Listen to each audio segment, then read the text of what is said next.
Welcome everyone to the first super weekend here of the PUBG Mobile Pro League Arabia 2021 Spring Split. I, of course, am Highland Wolf, and I'm joined once again by the beautiful Professor Tarzan. It has been an exciting first 2 days. Tarzan, how are you feeling going into the first super weekend? Very excited because it's just based on the tournament format as well, right? Like these teams fought their way to be the top 16 out of 20, but it's a bit of a clean slate coming into Super Weekends where things start to stack up. You get to play every match, so it's a little bit of a different preparation process. But I think one thing that really spices it up is that prize money if you get those chicken dinners. Yeah, of course, keep in mind here for going into the super weekend, it isn't just about points, because as we say, yes, you get your points going through the super weekend here, Tarzan, these 16 teams who all will need to add up as much as they can, because as we say, all 3 weeks of super weekend points get accumulated together, and then the top 16 teams from across all three super weekends will then move to the grand finals. But as well, it is, as you say, about the money here in terms of things. $965. Every single game, Tarzan, if you get that winner chicken dinner, goes to your team. I think it's also important for us to remember, the teams that didn't make it in. I know it sucks, right? Especially when it comes to like of Fanatic Zombies. They started yesterday strong with the chicken dinner as well, but you need more consistency. But you know what? This is opportunity. We've heard these stories before from teams that didn't make it into some super weekends, but still be able to, qualify for those finals. So very important for them to use this as a learning opportunity. When you didn't have to play, you may have more brain space, to study the other team's play and, find some other tactic and start preparing for next week. As we can see, here are the overall points here for us going into from the first 2 days of play into the super weekend, and it was NASR here with 2 chicken dinners on top for 120 points, Tarzan. But Tarzan, yes, NASR are the team to beat, and they have been very consistent even despite a bit of a hiccup in the first game of day 2. And I think that's the thing, right? It's the reason how they fell last, like that game. I remember watching it is from a team like that's so used to, dropping to somewhere that like 2 games in a row, dropping to somewhere far, like in ruins, and it came back into surprising them, right? So it's about what to expect. You can't just use like past data and say I'm definitely good now. It's only a prediction, right? And you just need to keep like having your eyes open, always have that caution and awareness. But after all, right, NASR 43 points ahead of 3 other teams. We've got 3 teams tied at 77, so still the team to beat. But you know what? Like we want to see that those teams that almost make no mistake, and I think it would be much happier, to crown some kings who are the most consistent and almost invincible in this PMPL. As you can see, it is, yes, a big gap, but very close between those other teams, Tarzan. The one thing, though, that NASR have been dominating on is not just, of course, being the top team from day 1 and day 2 of play, but also the fact that they are the most consistent team when it comes to both placement points and also kill points, which is something that you wouldn't really expect to see from one team alone. You would expect it to just be a little bit more even, and you can see they're actually 15 points ahead of the next most kill points out of a single team. And that is just, when it comes to this stats, right, it's just crazy. And it comes down to the confidence of the players as well. But, like I always say, sometimes it's just that it's very easy to go from playing in a very confident way to an arrogant and disrespectful way. We've seen some mistakes coming through from NASR, particularly in that day 1, week 1, day 1 league play, where they take some fights when they could been more patient. Some individual mistakes trying to push out for 1v1, 1v2 when this support from teammates that's only required them to wait for a few more seconds. So these things still need to be fixed. But we do go over to the second page of this table, and I'm just going to let Highland Wolf to bring us through it once again. Yeah, keep in mind when we go through the rest of these teams, we look at the likes of Arab GSG first of all, and you have them taking those chicken dinners from 15th to 12th position. They were able to secure one win and also gain 37 points in Tuesday's game, should I say here, Tarzan. But also a team that I think we really need to see a lot more from is iKURD Esports, have been sat in the 16th position both days so far. And yes, that is consistent enough to get you into the Super Weekend, but when we go into the top 16 teams, being last is not where you want to be. They have one chicken dinner as well, as you can see. Like 2 of these teams, like who had chicken dinners, one just made it into Super Weekend, and the other one really just didn't even make it. So we need more than these chicken dinners. Of course, you are almost 1,000, but like richer if we get those chicken dinners in the Super Weekend, but you don't want to be so close from the elimination. So it's about going back to your gameplays, strengthening, or how should I say, consolidating your strengths, maybe, and then fixing some things that are realistic to be adapted, and changed in the short period of time. And as always, like we always like to mention, that mentality game needs to be strong as always. I think as well, another team that is a bit of the pink elephant in the room here, Galaxy Racer. They were in 10th position from the first day. They had 30 points. But going into the second day, it was disastrous because they moved from 10th to 19th position with only 5 points, Tarzan. Unfortunate for them, it was actually the likes of NASR Esports who were soaking up a lot of those points consistently through both days.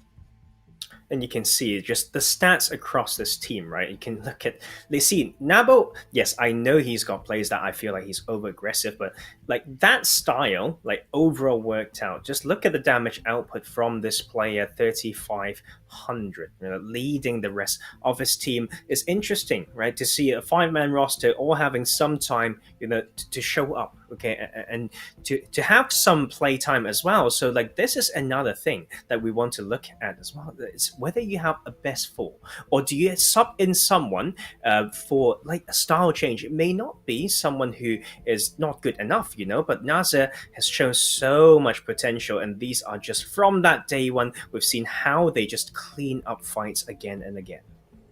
Yes, NASR looked a little bit vulnerable at the start of the day, but they certainly came back with consistency. As you can see here through these highlights, Tarzan, just the teamwork as well coming through from them, even when they're dropped to just half the squad. You can see them in this moment right now, still with Naro and Tobatsy getting those extra points in, being able to muster all that they can and get onto every opportunity at best. And this is a team that going into the Super Weekend is very, very scary for all of these teams to go up against. And I think especially we do have to keep in mind that it isn't also just going to be only Erangel and Miramar here, Tarzan, but also Sandhawk, which we'll get to see NASR and all of the rest of these teams play up against.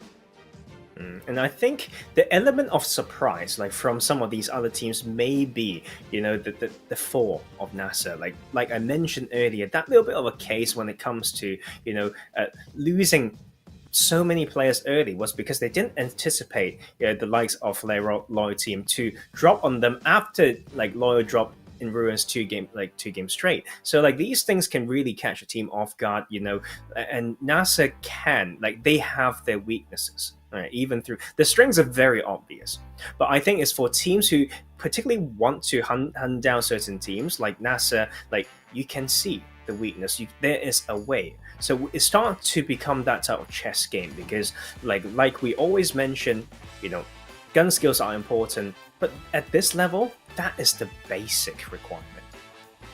Can see one of those core players from the NASR squad, Miracle.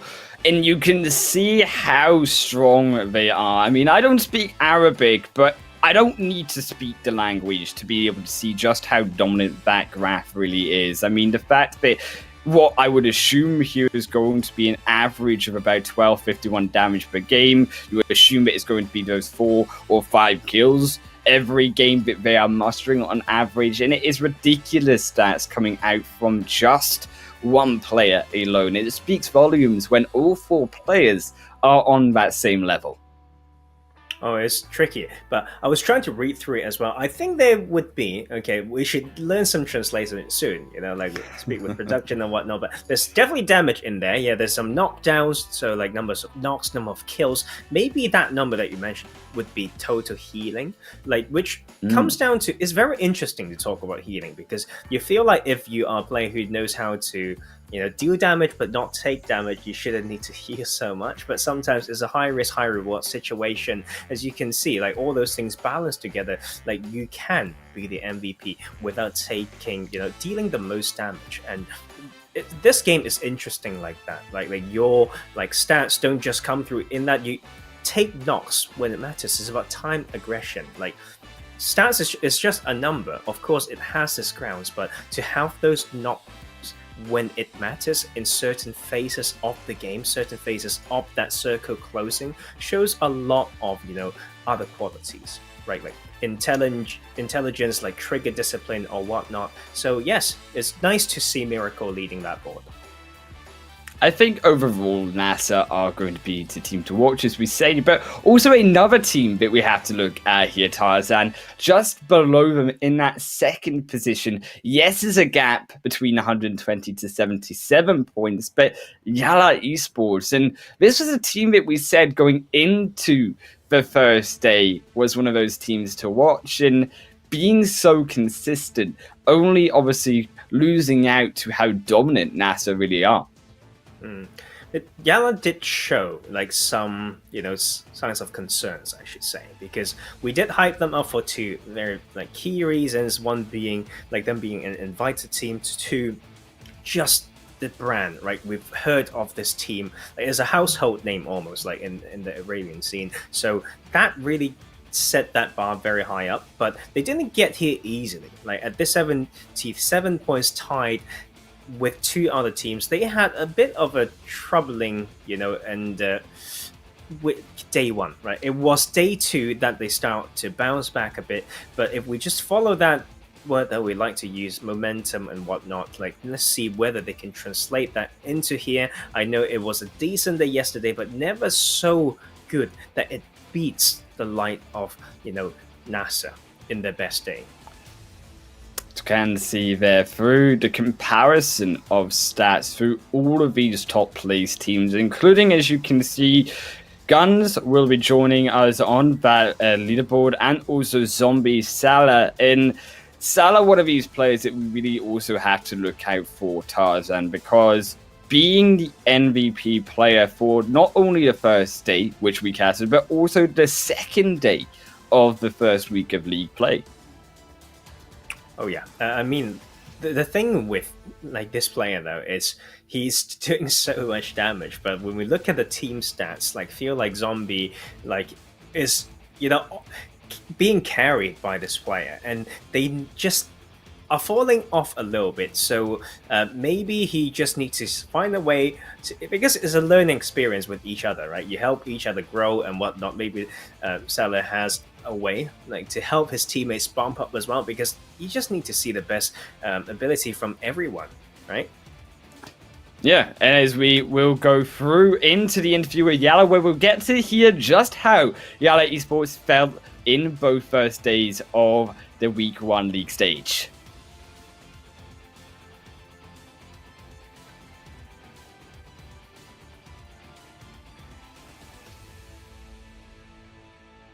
في بطولة البي ام بي ال، ومين الفريق اللي انت متحمس انك تواجهه في البطولة كمان؟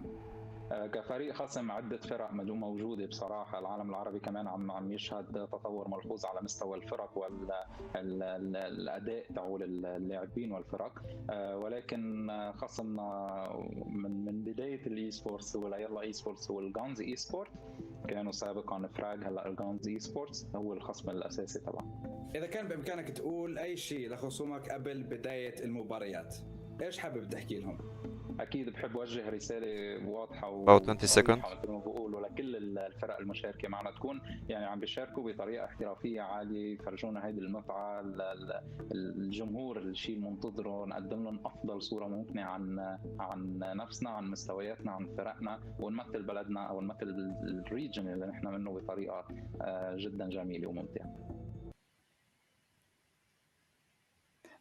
As you can see, of course, YaLLa being told that actually it wasn't just the side of NASR that they were concerned about Tarzan, but also actually the side of GUNZ. And no surprise, I think, that GUNZ were on their radar, because GUNZ in the first day, yes, it had a few hiccups in the second day, but looked very, very scary team. And especially, I think, GUNZ's aggression in team fights, Tarzan, something to really be afraid of. I mean, their team tag says it all when you see the word frags. Oh, it's a little bit of those, carrying over the older names and whatnot. It's sense of belonging is very important. And with these two teams been the name in the scene for a while now, so it's a very known, rivalry. Hopefully, a friendly rivalry as well, I think. And Kevin did mention one thing very important. Sometimes it's beyond what you can gain for yourself. Sometimes the representation of an organization, but more importantly, your country, your community, and having the fans and the support base in their heart is always something nice to hear. Know why you're here, and sometimes not just you. Like, it's all the people that are supporting you, whether it's the infrastructures of the team and the fan base. Yeah, and I think we should also keep in mind that going through into that fan base, something that the support and the consistency with knowing that you have those fans behind your back, so important for also the mental state that I think we should both keep in mind and mention here, Tarzan, that the mentality of, even if you had a bad set of first 2 days, if you are here in the Super Weekend, for example, iKURD, just play your own game and start on that fresh page, because it's your next opportunity to really get those points where it matters. Yeah, I mean, when it comes to that mentality that you mentioned, sometimes it's really weird, right? We need a little bit of external validation, tapping into those jargons now, right? But also the internal one. So sometimes we may not have all that fan base, and you have to rely on yourself or your family and friends to have that. But sometimes it's all about using what's available to you, like if it makes sense to you. So when you're really low, you don't know what to do, you can't pick yourself up, to have that one fan in the chat or in your DM to say, I love you, no matter what, it really changes everything. And so something not to be ignored. I think also moving into today, something that we can't ignore when we think about, well, what maps are we going to play? What will be the schedule here, Tarzan? Is, yes, we have Erangel and Miramar both here twice in today's games, but as we said also, Sandhawk going to be that rogue match in the middle of it. These teams are going to be the first time that they'll get to show us what they could do there. Oh, very, very interesting. I mean, we did mention, right, when we were explaining it in the day on day one to our lovely viewers, is about, that group stage, like the system and the format, how, like, which group's not playing which game, but also not having a particular map, right, in our league weeks, right? For example, this week, so we have no Sandhawk in the league days, but we have one, at least, in that Super Weekend. But it will be a no Erangel week for the week 2 in the 2 days of league play. So all these things really changes, the preparation, all that stuff. I'm waiting and thinking maybe we have some teams that are particularly good in that Sandhawk map. Very exciting, but as we get ready to board onto the plane for the first game of the Super Weekend, PMPL Arabia has begun, Tarzan, and Erangel will be the first one up onto the cards. This playing path are going to be going over from that George Pole side. Very, very comfortable for these teams all the way across over to Lipovka. And these teams, where we think about where they're dropping from the first day, Tarzan, what do you look for in these teams and locations? I think I'm still looking around Georgia Pole, right? Because it's not just due to where they like to drop, the playing path cuts away a lot of options on the southern end. So, like, I think Georgia Pool and the western coast will be, pretty populated, and still, like, the Yasnaya Mansion side will be used. And I think this horizontal playing path put a lot of teams that love the southern island. There's 2-3 teams who love those drops in particular, like Rad Esports, talk about that splits on the southern side of that eastern bridge. Now, they can't really use that unless they are still so religious to head over there, but I don't think that will be the case.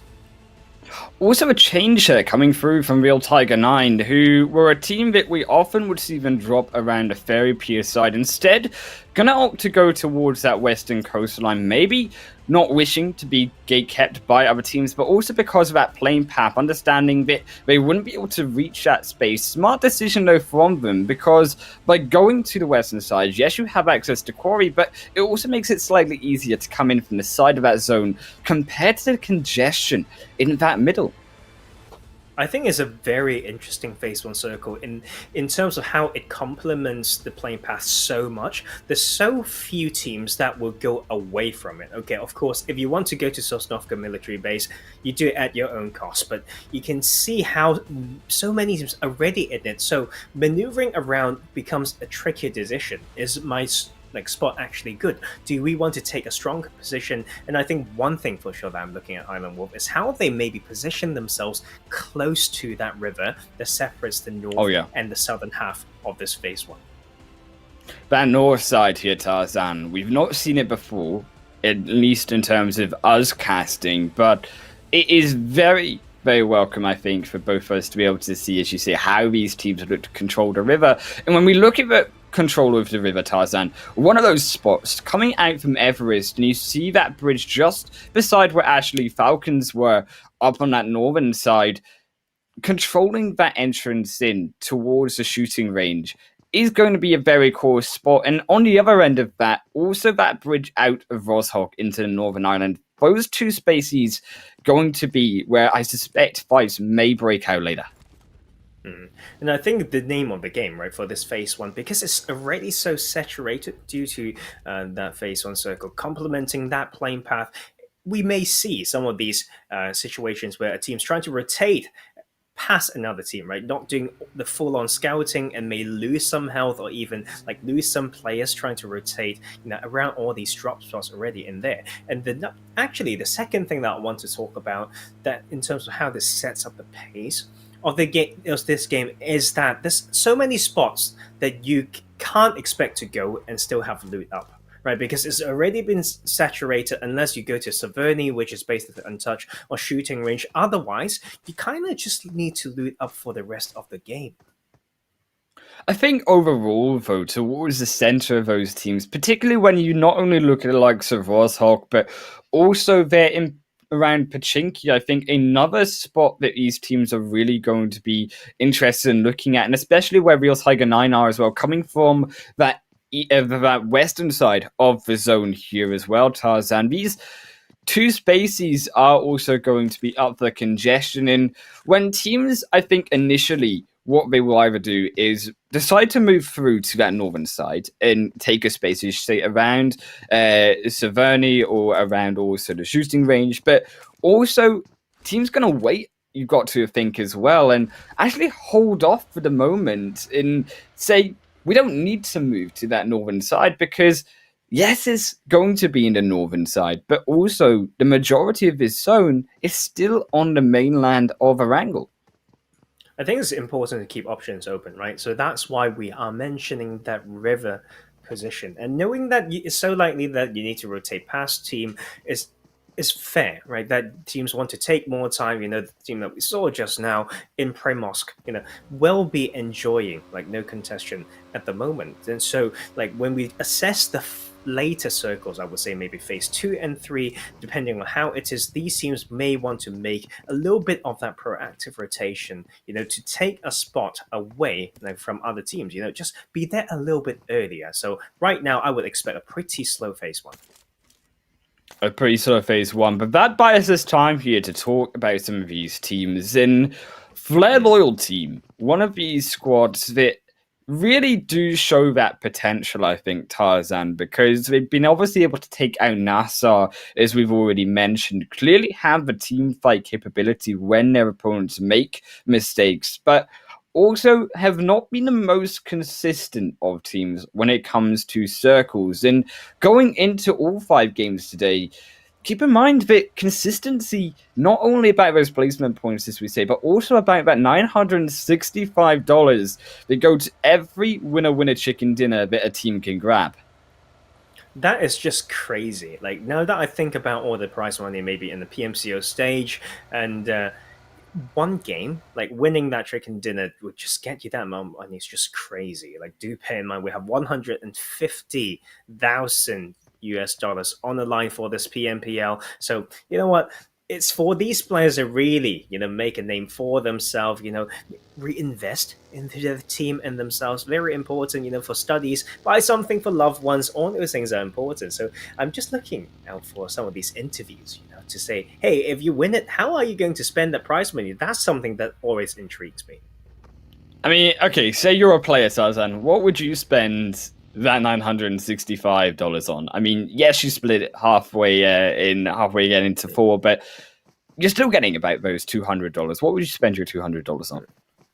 I'm just gonna put it in my bank account, man. Like, I think I would reward myself with a nice meal and to share between myself and some like good friends or loved ones. And but most of it would just be saved up, because I think if I actually am a pro player, right, I probably would have other goals as well. But so I need to see how to separate that.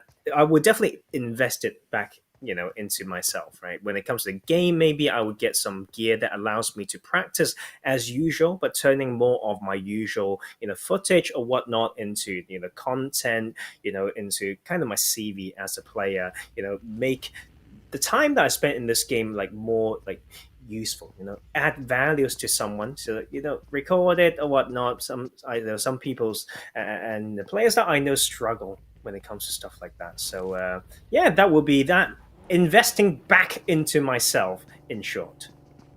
I mean, to be fair as well, I think what I would probably spend it on is maybe not the likes of saving all of it, but maybe spending some of it in terms of actually getting some neat skins. Because, I mean, unfortunately for me, I am not consistent enough to be able to grab that wolf skin, despite how beautiful that wolf onesie really does look. And I get so jealous when teams and players play it in professional leagues, and I see it and I think, man, I really, really do need that skin.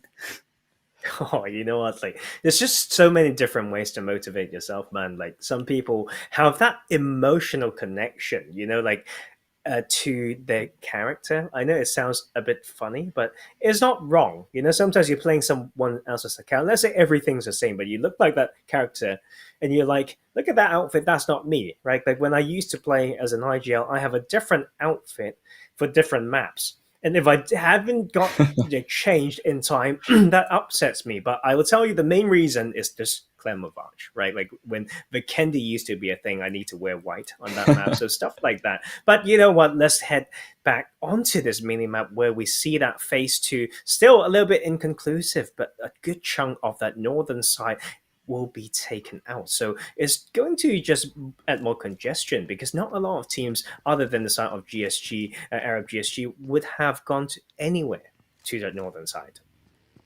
I mean, take a moment here, F in the chat for Vikendi, but also, as we say, moving through onto the second phase, we can obviously see that it has centralized, for the most part, around the majority of these teams, but also, where it has centralized is the infamous Headshot Hills and Ruins here, Tarzan. Not where these teams would like that zone to go, I'm very sure.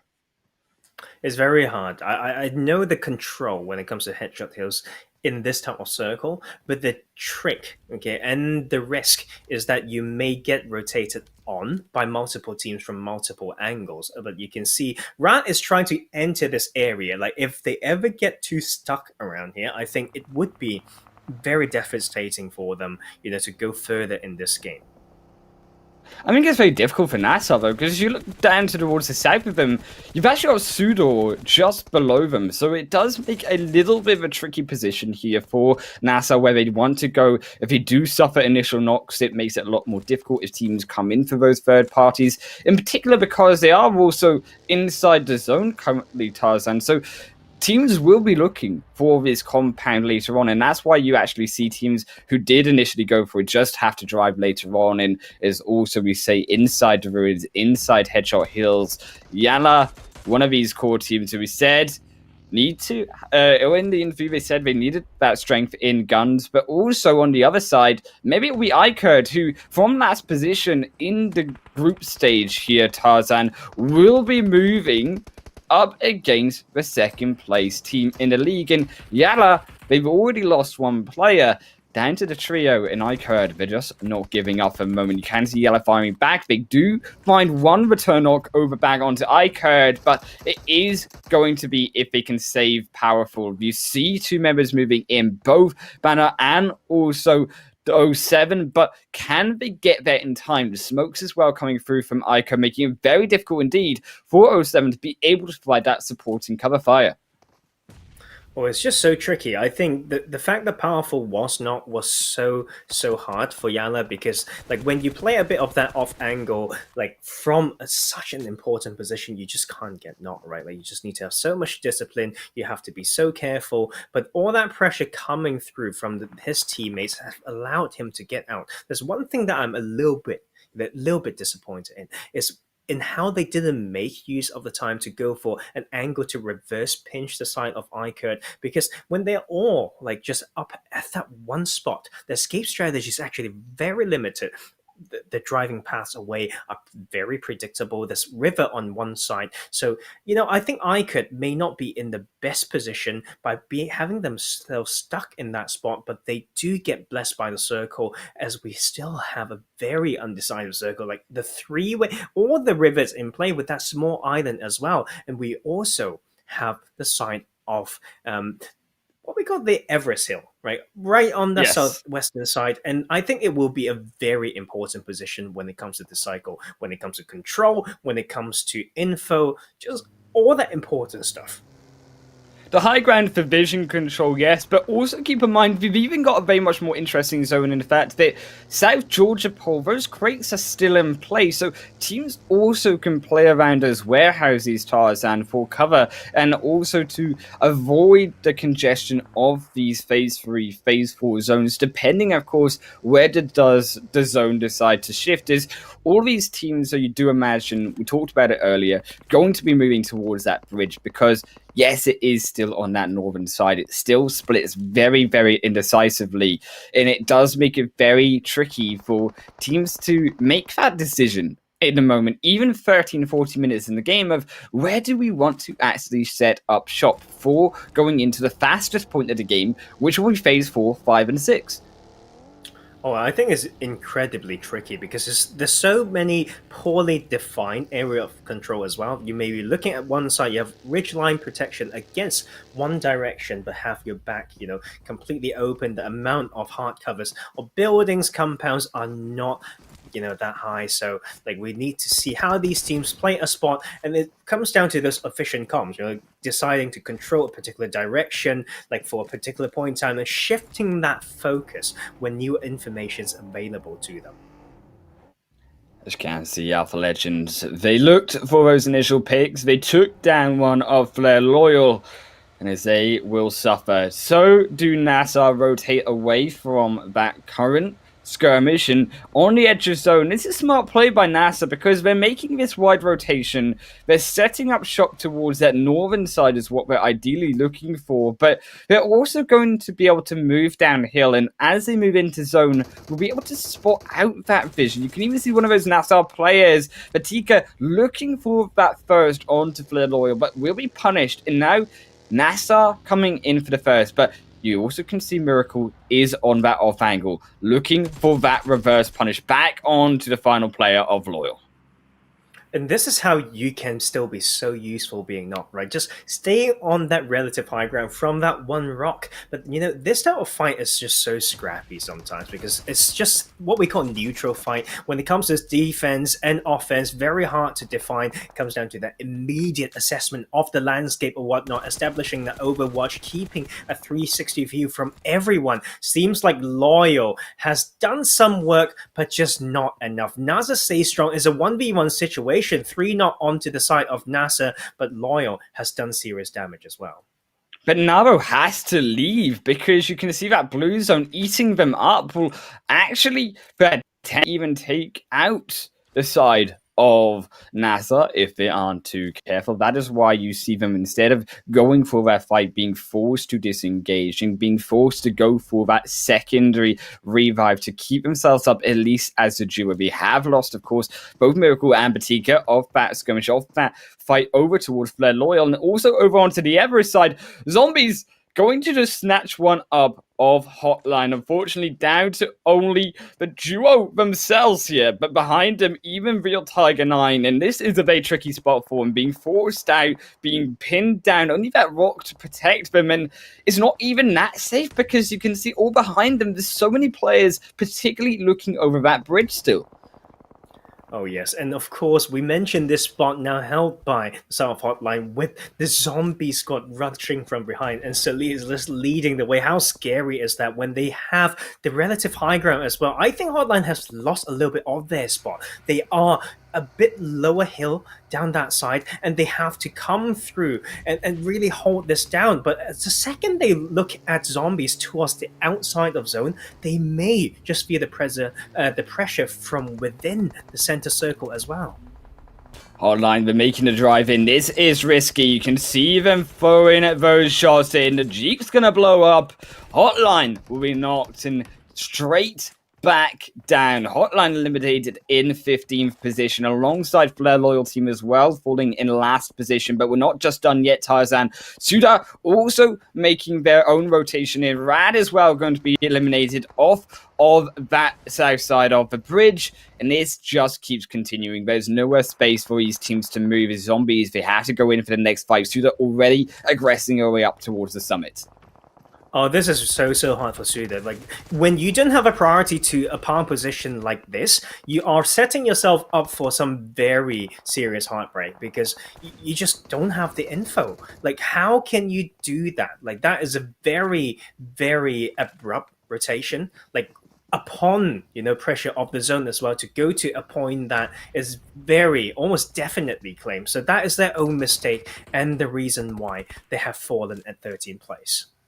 But Real Tiger 9, Tiles, and they've been waiting all this time on these fights, and they just knock one of the zombies on a descent down. Because keep in mind, zombies, they are now get caped by Real Tiger 9, but they make the 1-for-1 trade. It will be also zombies losing almost Ali. Again, they have to be careful that revive did come through. Surprise also will need revive. There's now the nades come through, the infamous grenades of this region. And also, we spoke about it beforehand as well here, Tarzan, how many grenades these players keep on them, as it will be another one sent in, forcing Real Tiger 9 back for the moment. But zombies, they will not stop. They will keep that relentless pressure for now, and so will Vault for Tigers, looking to swipe those claws down, but on the off angle will get caught. It now has to retreat all the way back through. This is risky. The smoke will protect them, and Real Tiger 9, there's no way they can ascend up. Zombies keep control for the moment, but both of these teams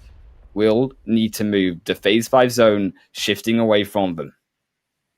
20 seconds remaining. This is one of those spots or situations where you have to find the balance between rotations and taking some kills. But I think it's going to be tricky, for both of these teams. One, having sites looking at them for the side of RT9, but the side of the zombies, I feel like they were so focused on this fight, they haven't started planning for that next rotation yet. But RT9 will try to eliminate some of the pressure from the center zone, and they need to start moving now. So both of these teams have opted in for the rotation with the blue zone. Is not going to be easy because I know this circle. You're just playing around dips, entries, and some burn vehicles. But look at now in the center, who is controlling it? It will be Falcon and also SCYTES on the south side. That's where the craziness really is in Real Tiger 9. They move from one fight into the next, obliterate through one, now two members of SCYTES, and it is now up to return, but can they finish this off? Can they make their own fight go in their own way? This guy's look to defend. Abodo will be knocked as well, and now also Ghost is our solo player. iKURD as well going to be struggling as they are that 1-1 split formation, needing to get a secondary player back into the zone. And I think this type of a circle heavily favors teams on the northern side. I know it's relative low ground, but there's more, it's just more merciful, right? You can peek and shoot and whatnot. You can wait for all these players to run downhill. I mean, they're basically losing all the vehicles now, so they will come down in a very predictable manner to allow these teams on the north to spray it down. 2-2 split from Falcon Esports will be tricky to play, but very important because they took the strongest compounds in the circle. GSG also going to be able to knock down RICO Infinity Team on, as you can see, the top right of your screen. RICO Infinity Team having the hardest time ever in this zone here because they will need to cross over that water, and crossing into the shoreline is not going to be easy indeed. Very, very difficult for this squad to do, but they do seem to be managing it for the moment. It's also NASR will lose one to RICO Infinity Team. That will be their aggression in, knock down the player in the bridge. NASR eliminated an 11th, and also Zombies coming off the descent, the decline out of Everest will find themselves an initial knock as well. RTG eliminated in the fray. All the meanwhile, as we see, also YaLLa controlling the center of zone. But can YaLLa maintain that control? Helped, I think, Tarzan as well by how much chaos is happening around the teams on the outskirts for now. Oh, it's just so tricky. Like I mentioned, like a lot of these teams have lost their vehicles. It's so hard to rotate downhill when, in reality, you may just run towards a point and you start being headshot from these teams on that northern side. I mean, this is the time, like the test for these teams on that south end to need to find a way to grab some points, right? It's very unlikely that they can win the game unless the teams in the circle completely choke, but it's down to them to find that balance between fragging, and maybe sending one or two in to get the anchor point or survival points. Oh, it's like a 9 though, they're going in fade. They get stuck on the rock. And an Eagle now pinned down alongside Volt. They're all separated here, and so will frags.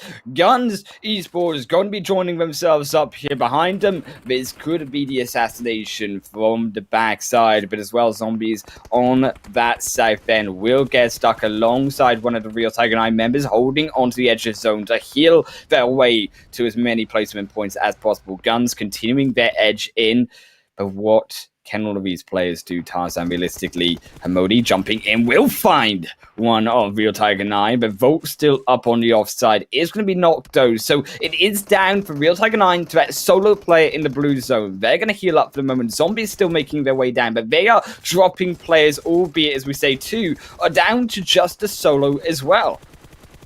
Like I mentioned a bit earlier, when it comes to this landscape, it's very hard to find a Nyx cover. Like, it's almost just downhill continuously. The rocks are not enough, and you can see GSG just like looking at it like shooting practice. This is training ground right now, and I think it's very safe to say that these few teams just relaxing on this northern side will just take those top three. Bava is just sniping all of these players down from the hill like they are ducks, walking their way, waddling their way through to the ocean in the blue zone. It is GUNZ. Hamodi will be one of those 5 remaining teams surviving for now. The most points in kills going towards GUNZ so far, but are that solo alongside Edge can see Real Tiger 9. But the full squad, the only full squad in this game, Falcons Esports, yes, they have the members, but they don't have the control. Arab GSG have the extra vision that Falcons do not have, where they have players. Oh yes, and I mean they've done what they need, like to be one of the survivors, basically one of the two survivors, like that survived from that rotation from that southern side. GUNZ have taken, have done their job. So Hamodi just need to try to outlive, and he does. So that is at least a 16-point game, and that is impressive. It's just tricky right now. You just need to find the timing right. 15 seconds to go before he has to move into the zone. Any knock plus finish is important for the side of GUNZ. You got to imagine GUNZ going to wait as long as possible in that zone before they make their move in, understanding that so do other teams need to move their way into zone. Only going to be Falcons inside the safety of this play area, as RICO Infinity Team will just dismantle that final player of GUNZ. GSG also make them move through with the smoke line, but Falcons have been keeping these explosives handy for this exact moment. You can see in this round, 4 kills, 2 knockdowns already. They're racking up that damage, almost 1,000 damage, and that could increase detrimentally as more grenades can be sent in through the window. The Falcons' last wheel dodge out one will be returned back through, and this is whoever gets knocked first. Realistic has that extra control. Even more grenades can find a massive knock. They bowl over GSG. 4 grenades sent in at the same time, Tards, and that is how you execute a team. Oh my god. You can see what they were trying to do there. It was nice. It's aggressive smoke that ran out, unfortunately. So the timing with, and those rotations with the timing of those utilities are so key. But now we're just down to a 4v1. But he will knock to Ragnar, may be able to take even more from the side of Falcon. Blast is on the one side. You still got the off-angle play. The Molotov goes in. Ragnar gonna have to make that move, and surely this is Falcons' game to win. Yes, it will be. And the Falcons will take the chicken dinner, getting the first $965 for themselves off of this first game. Damn, that just really has a ring to it, right? It's just crazy. Sometimes we cast so many games, how it's not really often. It's literally just first time to say that you are now $1,000 richer. Crazy, right? And so great play by them. I think that the boldness when it comes to taking a 2-2 split into 2 very key compounds in that circle really worked out. It's very hard to play because you need to know the absolute correct side to focus on so that your teammates can cover you as well, especially when they're holding that watchtower. But they made it work, right? And have utilities towards that end game as well. So I do believe that's coming from some experience and control play. Of course, luck from the gods of PUBG as well. Falcons, they soared to the top of that first game, but before we get to the breakdown of that game, Tarzan, we will have to go for that short break, and it is exciting to see exactly, just in a short while, how they managed it.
Welcome everyone to the PMPL Arabia, where we just had the first game of the first Super Weekend, and Falcons took the victory decisively against their opponents. But not only do you have myself and Tarzan here alongside us, but also a big thanks to our sponsor, Nemo TV, the official media partner of PUBG Mobile Pro League, National Cup, Campus Championship in 2021. And speaking about champions here, Falcons off this first win looked very, very dominant. As you can see, getting those 22 points, even ahead of our second place squad just before them, RICO Infinity team. Very important for these few teams. We've seen some, good plays from RICO Infinity team and then GUNZ Esports as well. But Falcons just hanging around, from those 2 days of league play, in the bottom half of that, bubble. So it's good that they can not only get a chicken dinner with the most points, but also have that prize money to boost up the morale as well. I'm waiting for them to do better, but NASR, started the game with one of those aggressive players, decided to take a fight and whatnot, and then just lose too many players in there. 3 of them dead in that one fight. I was happy that they could still get some points, but this is way lower than the average from those 2 weekdays.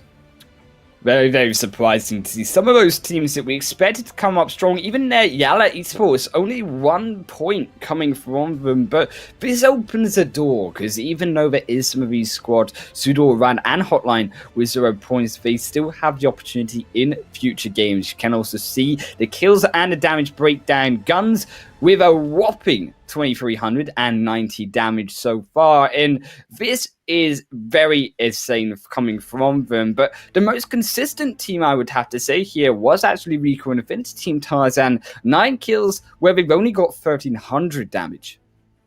And I think it's because of the zone as well, right? They're working their way through, from that northern side, crossing the river, using that ridge line to just keep peeking and shooting, so they can use that third-person peek perspective, to continuously, finish some kills, and just knowing, when to, strike. And that is what it means. That's just a very efficient fracking, I would say. Definitely not high up in terms of that damage, but very useful when it comes to landing those kill points. I think overall it is going to be these high kill teams that we really have to look for, because this is where it is volatile, and especially we get to see the breakdown in particular of how those teams here, Tarzan, were able to do so with those highlights. And I think looking at how these highlights go, we'll get to see just the consistency of some of these squads. But on the other hand of things, going into Miramar, you do have to question, can that type of playstyle be continued through the whole day? Because we've seen teams before where we have high kill counts, but not necessarily the highest placement points to follow up for them.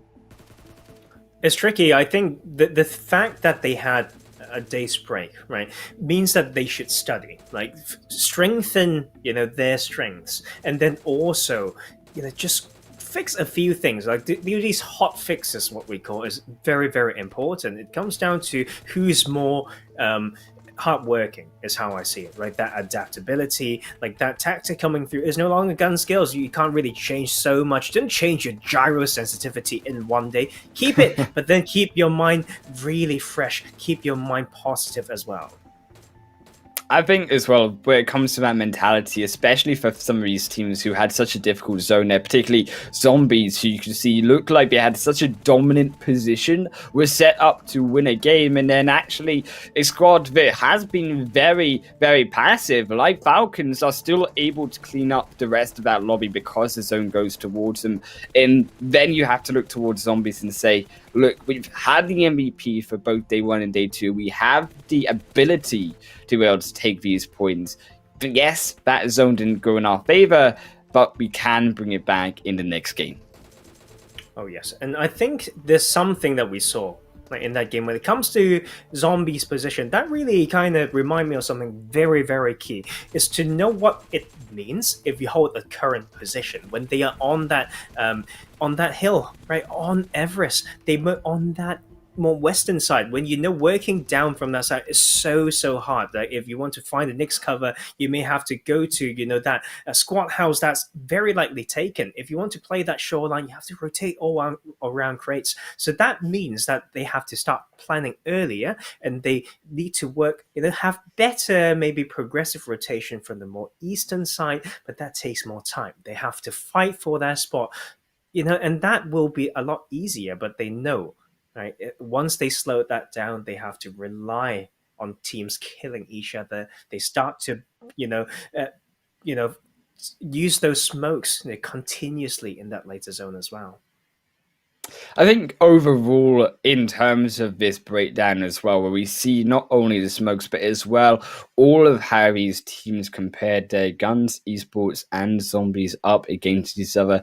In looking there, yes, I don't speak Arabic once again, but it also, as we say, can see just how dominant they are. 2,390 over to 1,563. You've got to assume that looks like the damage made a healing on the other end. That's 717 to 1,100. And I think overall, in the other side of things, those knocks where you can see GUNZ overall are that more kill-orientated team, whereas it is slightly different on the other side. I think they just found like a good portion of the map to control. Like I think it comes down to map knowledge and how you control, like the term I always love to use, right? A pocket of position. And one way to do it, for me personally, as an analyst and coach, I kind of like to divide the circle into 4 slices of pizza. Now, talk about which quadrant. And I think the quadrant that GUNZ were trying to work through are just more merciful. Like there's more rocks, there's more small dips, and you can choose which side to peek or whatnot. When it comes to the side that Zombies were trying to work through, is a complete different story. There's just more, open to shots coming from even the other side of the zone. And that is just, some stats that reflect the landscape of this map. It was a very, very tricky zone indeed. I think for many of these teams to be said, but on the other side of things, it really does show that perspective of positioning as well. Going into the Super Weekend, that was what that zone, as you say, was all about. And despite the fact that you do seem to be making me very hungry here with the fact that you're talking about pizza and the rest of it, we do have to also talk about Miramar up next. Tarzan, it is all about positioning. And yes, we had a zone to test that. We've now got a map to test that. You know what? What is it all about? It's all about hard work.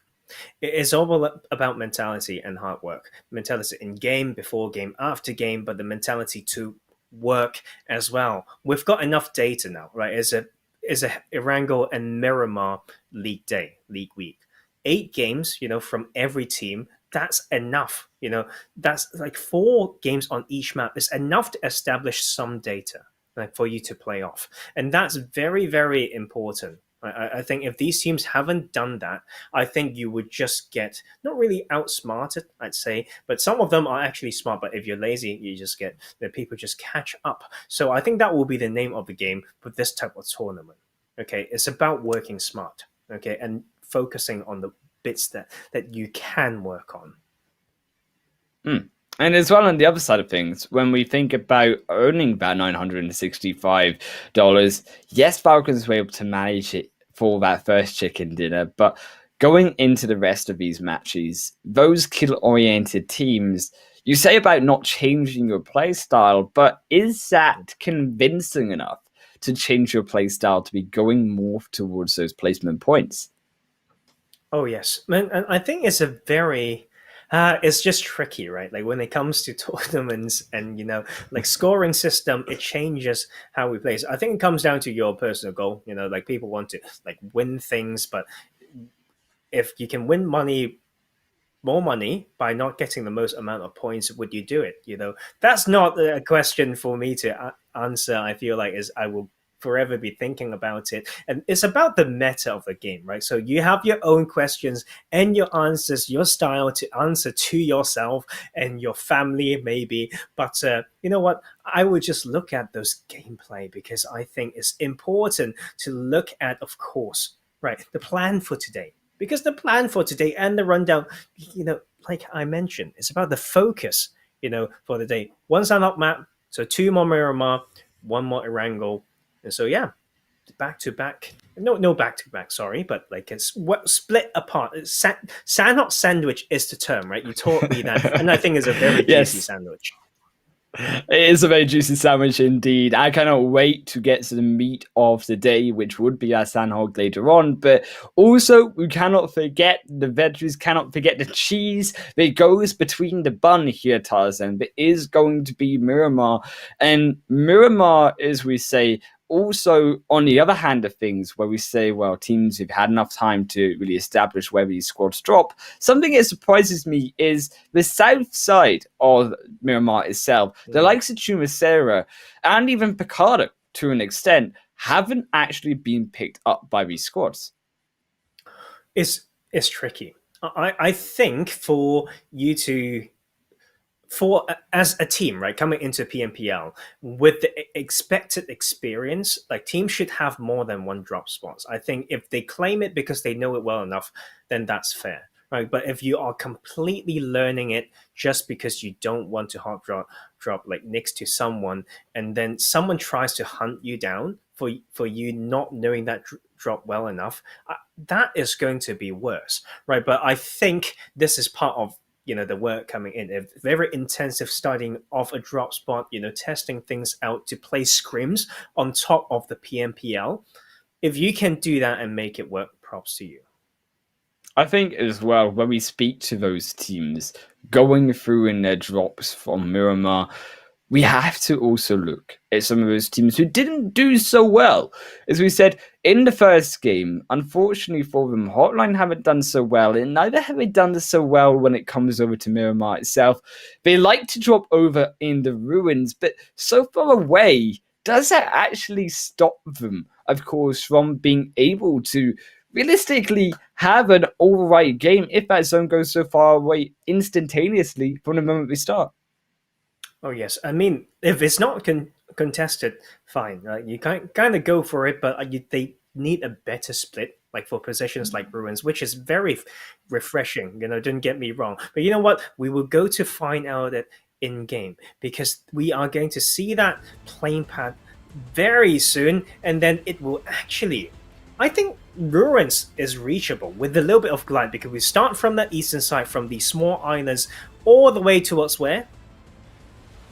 Yeah, over towards the side of El Pozo. I do have to imagine. I might be wrong. We're playing this game. No, it's not going to be El Pozo. Oh my goodness, I'm so off. It's going to be over to La Cobreria. I was thinking it would be more towards the straight side, towards the center of Miramar, but my eyes, they did not work. This is why I need glasses, Tarzan, sometimes. But also, as we said, the side of Reno as well, and Born to Win. Welcome to the exciting match brought to you by Oppo. Get your gamer mode on with the much loved Renault 5 Series, as you can see that through as we're heading off through the plane path. And these teams going to be dropping off that plane itself, Tarzan. They're going to be moving towards the likes of those main compounds, Los Leones, over towards even the church side of Graveyard, as you can see. Even the likes of Zombies going to be dropping over that side, and even towards that northern end, La Cobreria and Cruiser Fields, where actually, on the other hand of things, that's where those teams do like to drop around, this northern side of Miramar itself.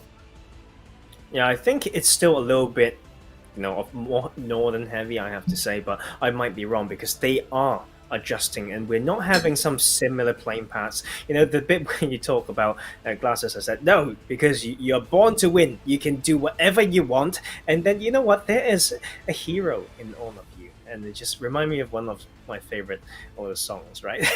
Like for these teams to, find a way, because sometimes we talk about these drops, and sometimes part of me to, tell myself there is definitely a way to make this drop or split work, right? So I think it's for them to prove us wrong, where we say, hey, this is a bad drop, or this is not how you split. If they know their way, their own strength, then they can find their own win in their own way. Of course, Chumacera, once again, untouched, but maybe the zombies have heard you say it, and they are now over at Picardo.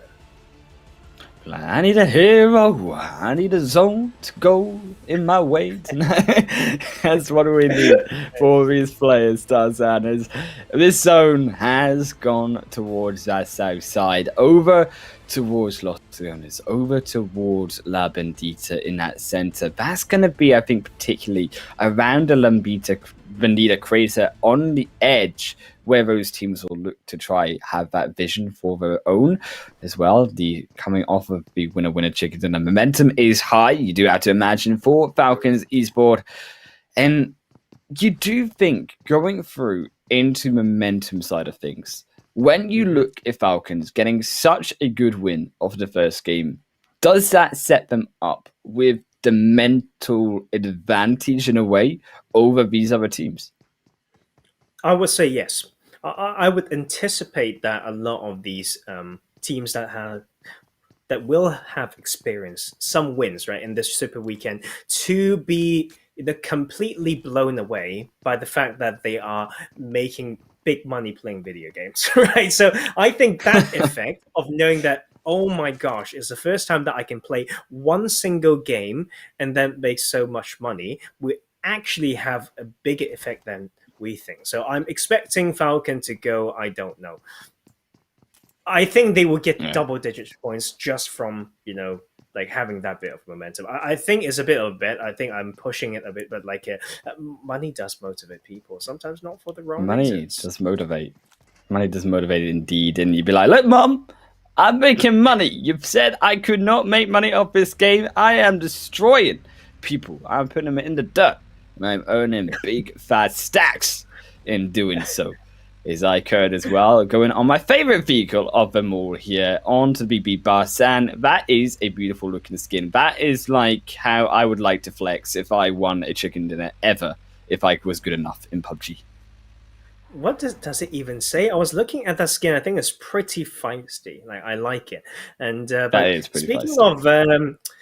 Of names, like feisty names, I actually like HOTLINE. I don't know, like, is it because I listen to like HOTLINE Bling or something? There's just something about it that makes me feel Man, like you're getting the music today. But you know what? I do worry like for this team because they didn't have like some strong games. I don't think they really leave a strong impression, but because of the position as well. Personally, the reason why I say it is they are dropping in Cruz Dabal, and I used to drop that spot when I was IG Erangel team. Like when you have a very linear rotation routes towards the junctions close to the Minas area or Hacienda del Patron is very, very tricky. You either need to go in there early, okay, but for this type of circle, it may be claimed already, so you may leave yourself very minimal options to rotate away from until you feel like you hit a wall. So like they need to actually have multiple options open for this type of circle because they are on edge and all the entrance spots may be populated with teams, and I find it very tricky because that circle, although it's only phase 1, does remind me of some previous nightmares.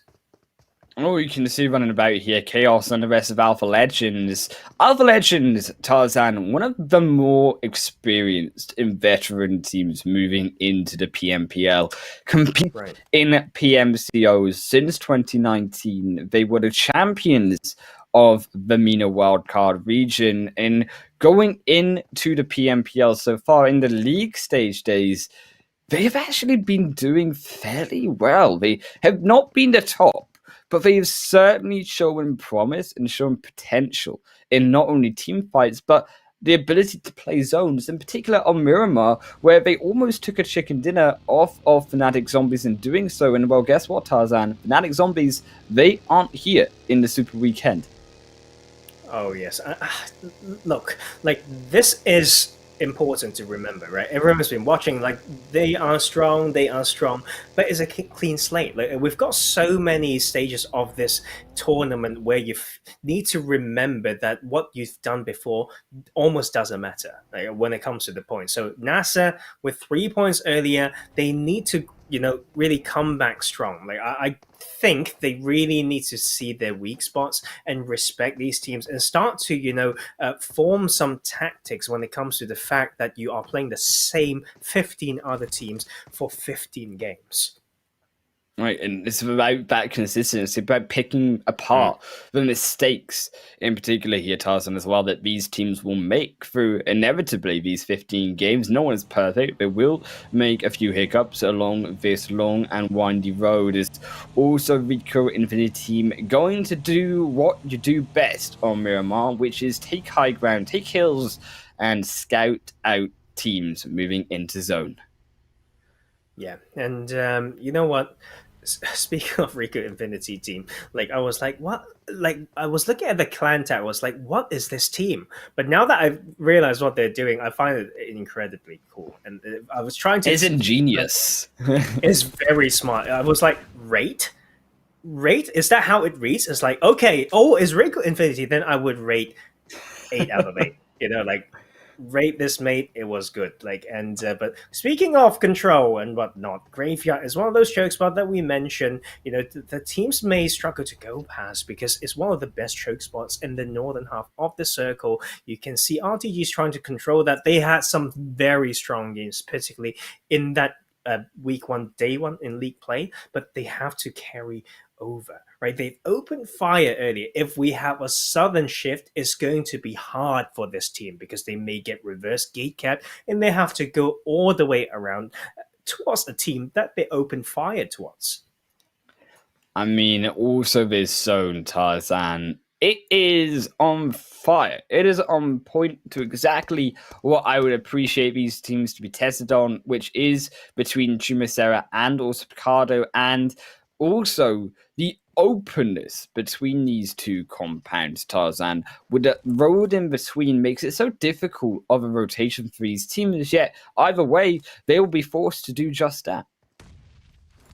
I think it's it's very tricky if you're trying to do too many things at a time. Like this circle is very tricky in the way that it looks like there's so many options, right? But there are main roads separating. There are certain sides of the hills, for example, from the northeastern side that you will reach a point where you can't have no more ridges to use, right? So it's all about these small things, but I do think teams know how to split around it. It's all about tactical splits, using whatever dips that you can have to stay stealthy while staying very efficient as maybe a spoiler player, off-angle player, and zombies heading to some of these really textbook positions when it comes to this bowl to the east of Picardo.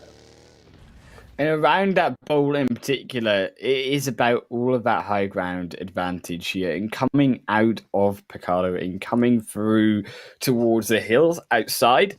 I think that is much more favorable for these squads to be taking, because inside Picardo itself, it is inside of the safe area of this phase 2 zone, but as we say, all about around it is that low ground space, and that is what makes it so difficult, infamously, for rotating out of Picardo itself, to be able to effectively dodge out of the high ground. I think only the easiest point you could say to do so is around that casino side, around the north end of Picardo, where you are slightly closer. There's less opportunity, less space mathematically for teams to be able to shoot down upon you. Yeah, but I don't know if do bear in mind though, if the circle shifts away from them, right, that is going to be very tricky. If they've been noisy boys, and they will just be looked at, from a position like Picardo. But it's also okay. Hold that thought. Did I curse them, like HOTLINE losing the life like that? But you also can't do that, right? That's what I mean. Like their positions and them not coming in early enough to claim these spots, working through that main road is just so hard. You go through so many choke spots. But let me finish my point about the shift and this position, right? The other it's not just the fact that it can shift away from it that makes it difficult, but two, it's very hard to, focus on multiple sides. Like, it's very easy for someone to like third party you from here. They can third person peek you and just try to set up upon you for that backstab. The fact that YaLLa and Zombies are able to always scope that out, seeking every opportunity, and that is the strength, as we said, off of these high ground points. You're allowed actually the freedom to shoot down on, as you also mentioned, the main roads. And as we wait for that zone once again to shift a hard shift down towards the south side, negating all but 3 of these teams. iKURD only just going to be the 4th RICO Infinity team there as well to join them. But this north side, in particular, potentially even coming out from the compounds of Los Leones and Chumacero as well, that makes it so tricky because there are spots on the edge, on the flank sides, that players and teams can use to their advantage to bait and surprise other invaders. So many choke spots in the circle. Been made so hard, right? We've got the side of RT9 holding Chumacero Church. We've got Falcon, the game 1 winners, right? Holding one of my favorite positions as well to Overwatch. So teams knowing that these spots are probably taken will force themselves, right, to go to the other side. So we have this situation where teams get funneled into an area which they didn't expect to because they need to avoid getting sprayed down from these power positions. But we can see HOTLINE continues to struggle, and this time it's against SCYTES. Sky is going to be able to find 3 easy ones going through for them. It's going to be the first kill of their game, and also against HOTLINE, unfortunately suffering even more disastrous knocks. And unfortunately, not going to be the bling, not going to be how they want to take back gold and that chicken dinner points through towards them and make it very, very difficult down to that solo player. Rad as well on their entrance in over. RICO Infinity team is also going to suffer a knock, and this is a tricky spot to aggress, particularly there for Rad, because if you don't get on top of that hill, if you don't aggress onto RICO Infinity team, you actually get gate kept on that main road, and there's nowhere for you to go. Oh, it's really, really tricky. I think this main road dissecting makes it so much harder, right? And also, as well as the high ground advantage on the more southern half of the circle as well. So you will see many teams maybe letting go of players, needing to rotate at the same time, to explore different entry paths, and we have to pay the price of maybe 1 to 2 players finding a spot. And you can see how, like, the side of our RICO Infinity team as well, they know they shouldn't challenge, the church position. So they are controlling that eastern segment, like whilst punishing whoever peeks too far from the church, but definitely catching those teams who are getting funneled into their area of control. RTG, they're holding the grenades over onto the wall, so RabGSG, 1 knock over onto Zoro, will be the gun node to do it. Even more explosives sent through on the other side. Now the revive coming through from a Rab, but is it the right time to do so? As more grenades get funneled in, Bayat will have to snake their way down, almost gets her head blown off. Zombies as well, finding one onto Loyal, a second grenade onto RTG, and looking for the final one, and they swap to the artillery from now onto the guns, and it will be up to Flame to try search for the final member, but Rex on the off angle can maybe do something here, can maybe find 1-2 knocks on the outskirts of zone, but will RTG just hold firm? You've got to assume so. We'll just use the fact that this blue zone will come in 25 seconds and try to gatekeep Rex from that point. I think this is where I want to bring up the topic of kill feed awareness as well, because Rex is solo, right? But it takes someone to remember like which team like has and what the team number is like in the tournament room to know that, oh, it's team 8, they are a solo, then they should push it, right? But like these very small things that are hard to learn and train on really makes a difference and affect the pacing of a team when they are so scared to go through an area, assuming there's more enemies when there's maybe just only one. But we have YaLLa first trying to hold down the side against the side of Loyal. The staircase out of Los Leones. These ridge lines so difficult, Tarzan, to make any progression out of the main city. YaLLa in an excellent position there to punish for their loyal team. They find a beautiful one onto NASR. Only 2, but they are still outside of zone. YaLLa continuing there to oppress on the outskirts. Zombies as well to the other side of them. And where do YaLLa go right now, Tarzan, if you have this zone coming in behind you now? Oh, it's so tricky. You just basically need to like blow up a bus, to keep one in the entry spot and the other to just, split on the outskirts, slightly outside of the zone to play some spoiler when there are a little bit more available dips. But you can see like there's the high demand to these compounds. We have Rad needing to hold it down against RTG, but also RICO Infinity team holding the other side. Whichever team gets to win this will go decently far. I feel like in this map, because they will just have a spot to work through the remainder of the map. They have rich lines for them to peak and whatnot, but this comes down to them not losing too much players and finishing this fight clean. Oh, Rad on solo HP, but will get knocked down. And this is Rad, who were initially split compound building for building here. Sadat going to get knocked and punished for that. RTG moving through one side. RICO Infinity team holding off for now. Understanding that there is a third party. The grenades going their way. Rad trying to do something to mitigate, buy some space, buy some time. But all the way while RTG moving in further. Chapo moving in. But can El Chapo do anything as he moves in on the end? Is his name. Miramar is his game. And RTG looking for even more onto Rad, forcing them even further back. Marshall on the outskirts, heals up to reset now, coming through on the flank side. It's on the backdoor entrance. Flame coming in one way. Rad forced up to the first floor. But now, will Rad be able to defend along the staircase? A grenade, a punish, going to send Rad packing to the duo. Also a return knock onto El Chapo. Flame as well, so low. As more resets come through for both teams, neither willing to make that full engage. Oh, I mean, it makes complete sense, especially with the distance that they have to cover. Just look at the next position that they can claim. Now, very, very tricky for these squads to, to balance the rotation with the fighting. I think it may be a fight that they can't escape from as RICO Infinity team try to challenge it when they may have the priority to better, third party this. They will just stay pretty silent, but we will have the fight break out inside of this compound. RTG Esports, they go for the flash, but from behind, it's just more members on top of each other. RTG, though, come out on top. Now it'll be up to Delhab, the solo player up against the two, goes back up staircase, not understanding really where the best place is to go, being shot from behind by RICO Infinity team as well. This is not good news bears right now for Rad. There's Delhab on their solo player. The reset going to come through from RTG, still outside of zone. Keep in mind, phase 5. There is nowhere to run at this point. Get caught by the zone, Tarzan. You got to heal your way up, and there's only bandages on Delhab.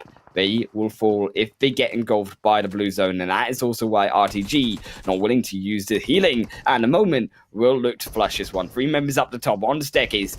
Delhab moving through onto another room, trying to buy as much time himself as he can. But Neil will be the side of RTG Esports anyways to smack Rad out. 15th position they will go. And I think RICO Infinity team just waiting third party this and think this is the time for them to strike, and they will grab to and slowly work their way towards, but the scout got knocked doing so as well. So this is kind of the price to pay when you're so dedicated on gatekeeping, right? They need to find the next spot, and it's not going to be easy. NASR, meanwhile, have a very decent spot to play off, but that might just be down to those 3 players who needs to hold off more than one squad. is a decent spot, but it's full of people. And this is the problem as well for RICO Infinity team, just getting caught off the edge. There's just too many spots controlled by other squads already inside the zone. Real Tiger 9 will send RICO Infinity team through to 14th position. YaLLa as well get thrown out of the match, down in 13th.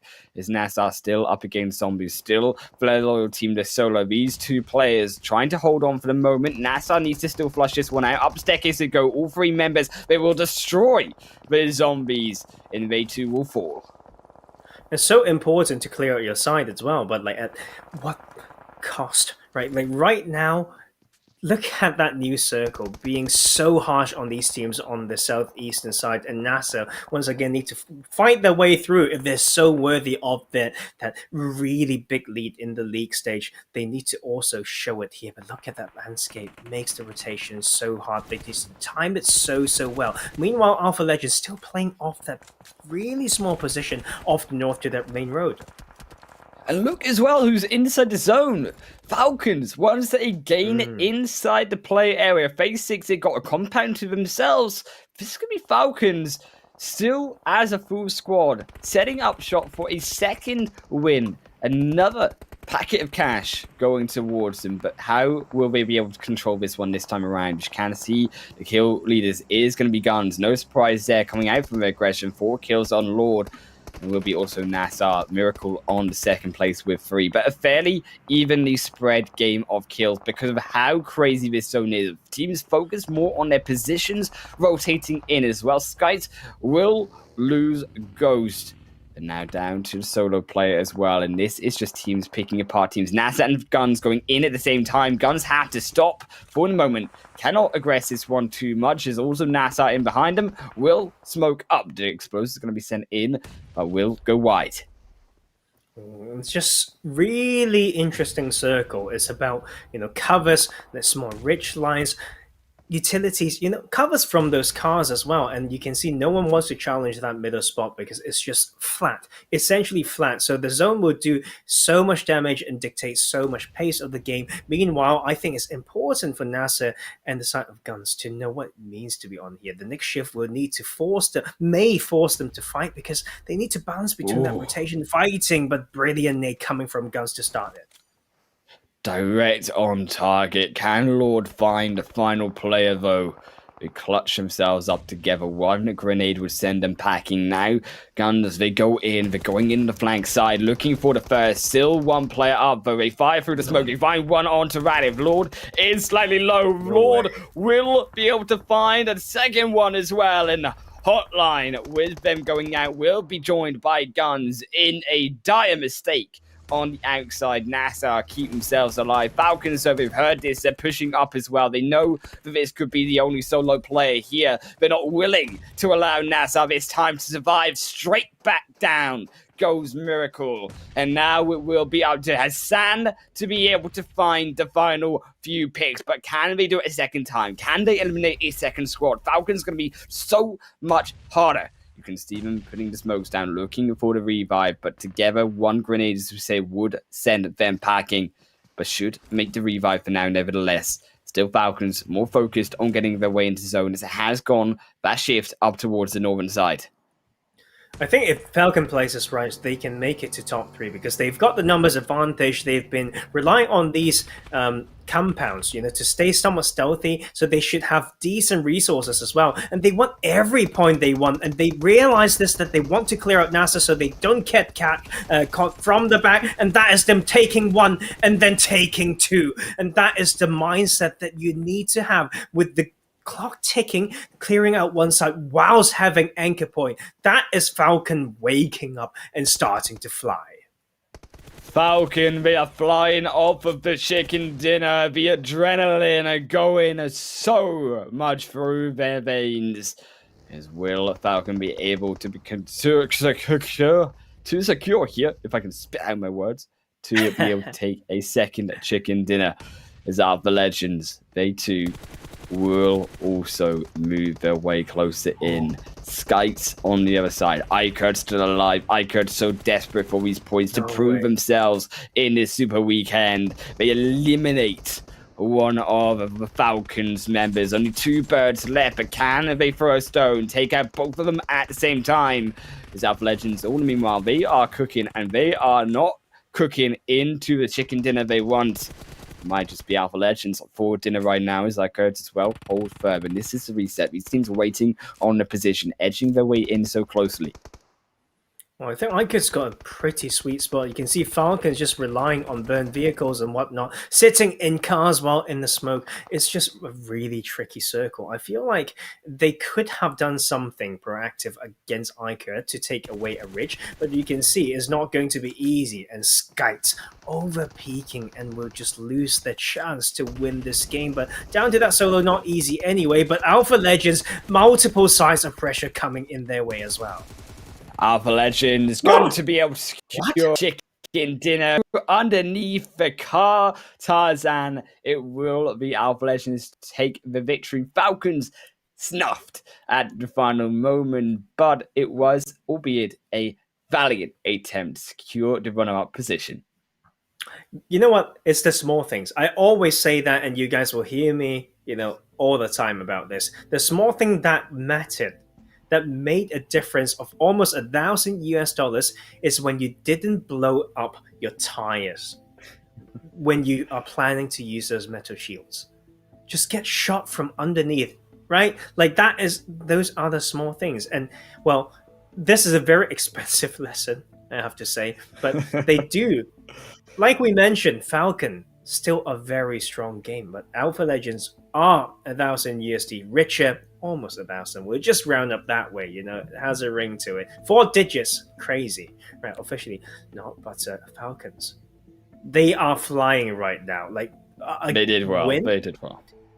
And the second place with some incredible game sense to clear out, one side, and then confidence in executing some of those plays as well. As we do say, Alpha Legends will want to take the second game chicken dinner, but it is, for me, the most exciting match up next. Sandhawk will just be after the break, so make sure you guys keep tuned.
my phone and you're happy being alone. I got you on my mind.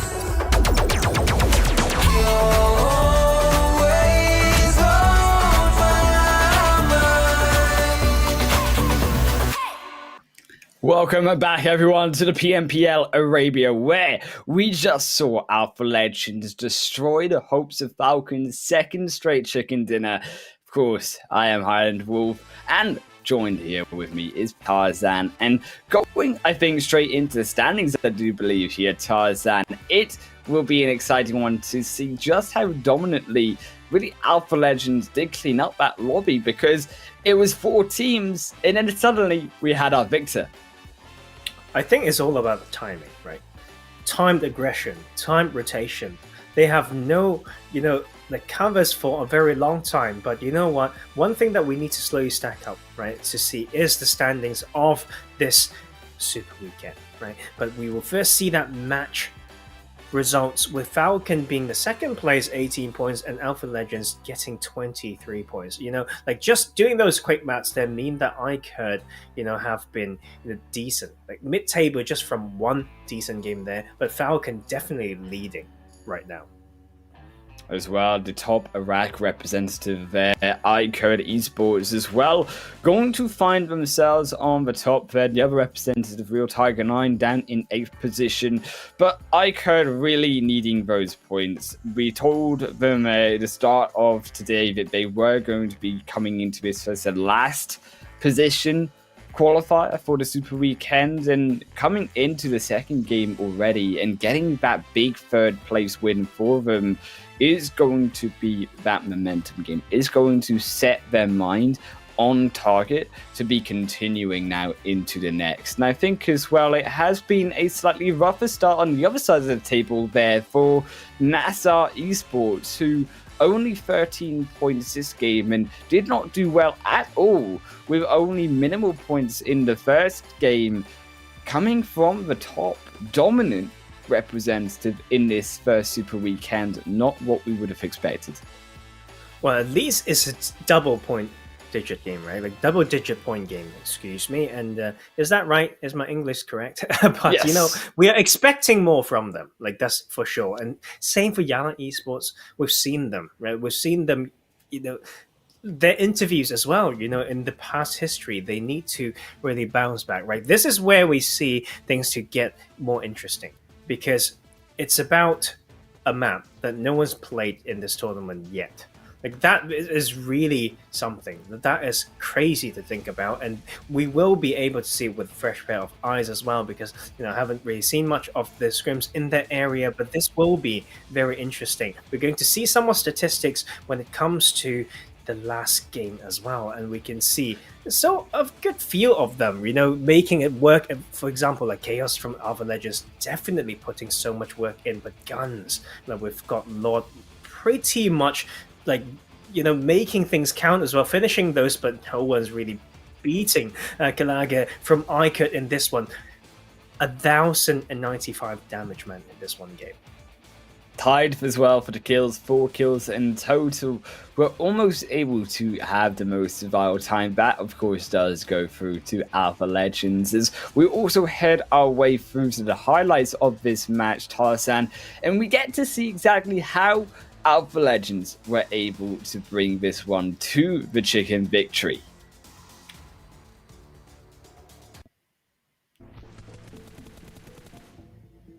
And it's just all started. Like with this title circle, we mentioned this northeastern side being pretty tricky, but iKURD, although they've got a good amount of kills, right, and a good amount of points, even almost with that match MVP, did not start it easy. I think as well here, Tarzan, coming through as well. Yes, from iKURD losing a play. Yes, from even Real Tiger 9, I think, struggling.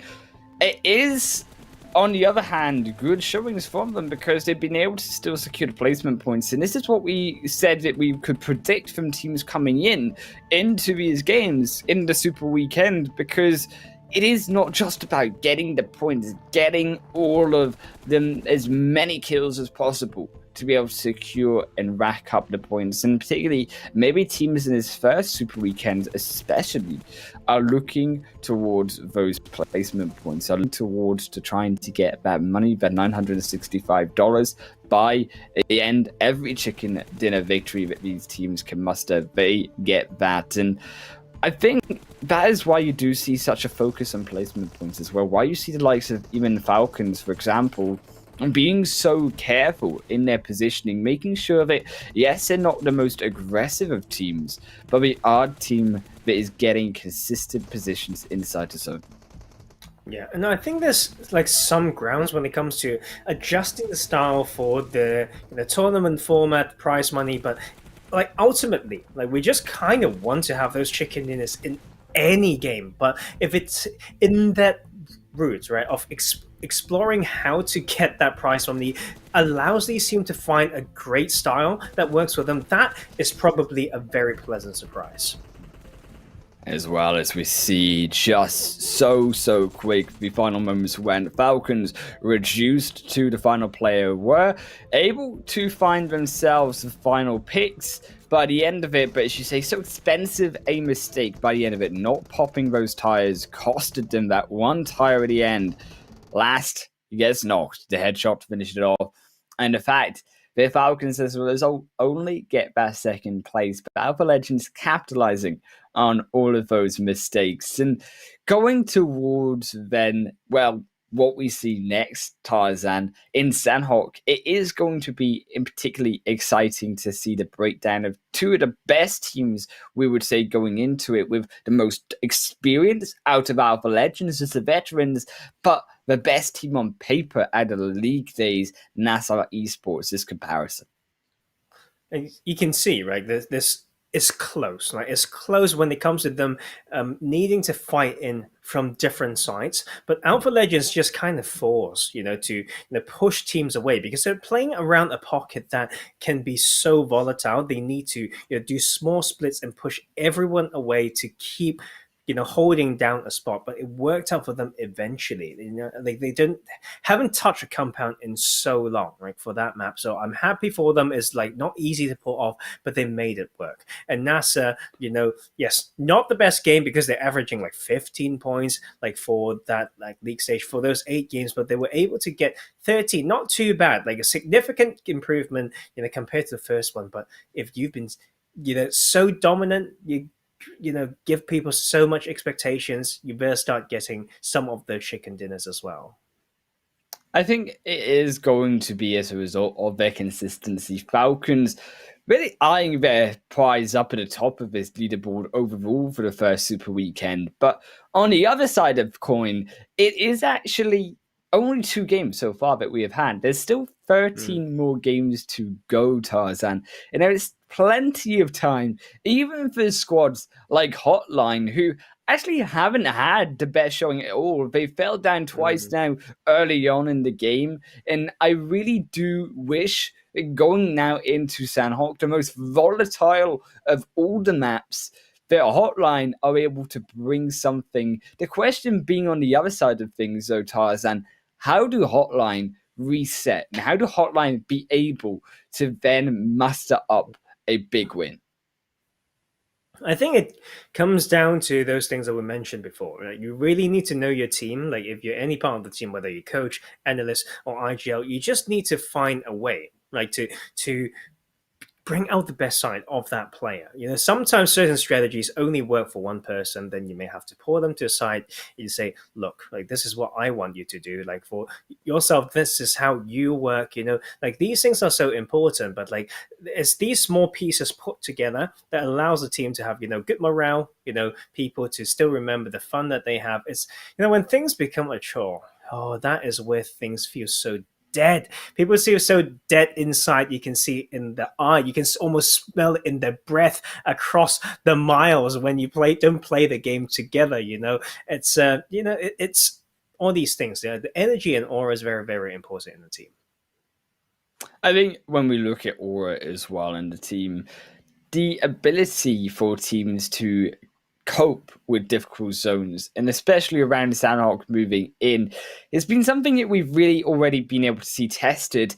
But on the other hand of things, for those teams who are more kill heavy, something that we've seen from the likes of NASR struggling a little bit when it comes to making their way into zones, but also on the other side of things, RICO Infinity Team, another squad that are based heavily on kills, and that's what brought them up to that top of the leaderboard in the first 2 league days. Haven't had that consistency so much though, and is it now time for RICO Infinity Team to bring something different, not only to Sandhawk, but also to other times in both Miramar and Erangel later on in the future tonight? I think they need to have a contingency plan. Like, I feel like they know the textbook plays, they know a little bit of those splits, but when the zone's so harsh towards them, like they struggle to adapt, like in a way to still. I feel like there's a little bit of the sense of idealism coming through. Like they want to finish a fight, then get in as a full team. But sometimes you just can't do that. Like from how they play, I feel like there's a little bit of, oh, this probably won't be the best. Some of us may die or something. That adds some hesitation. It's just an impression, right? But as you can see, they've been in these situations where they don't have to lose everybody, but they just did. And so it's time for them to, ramp it up.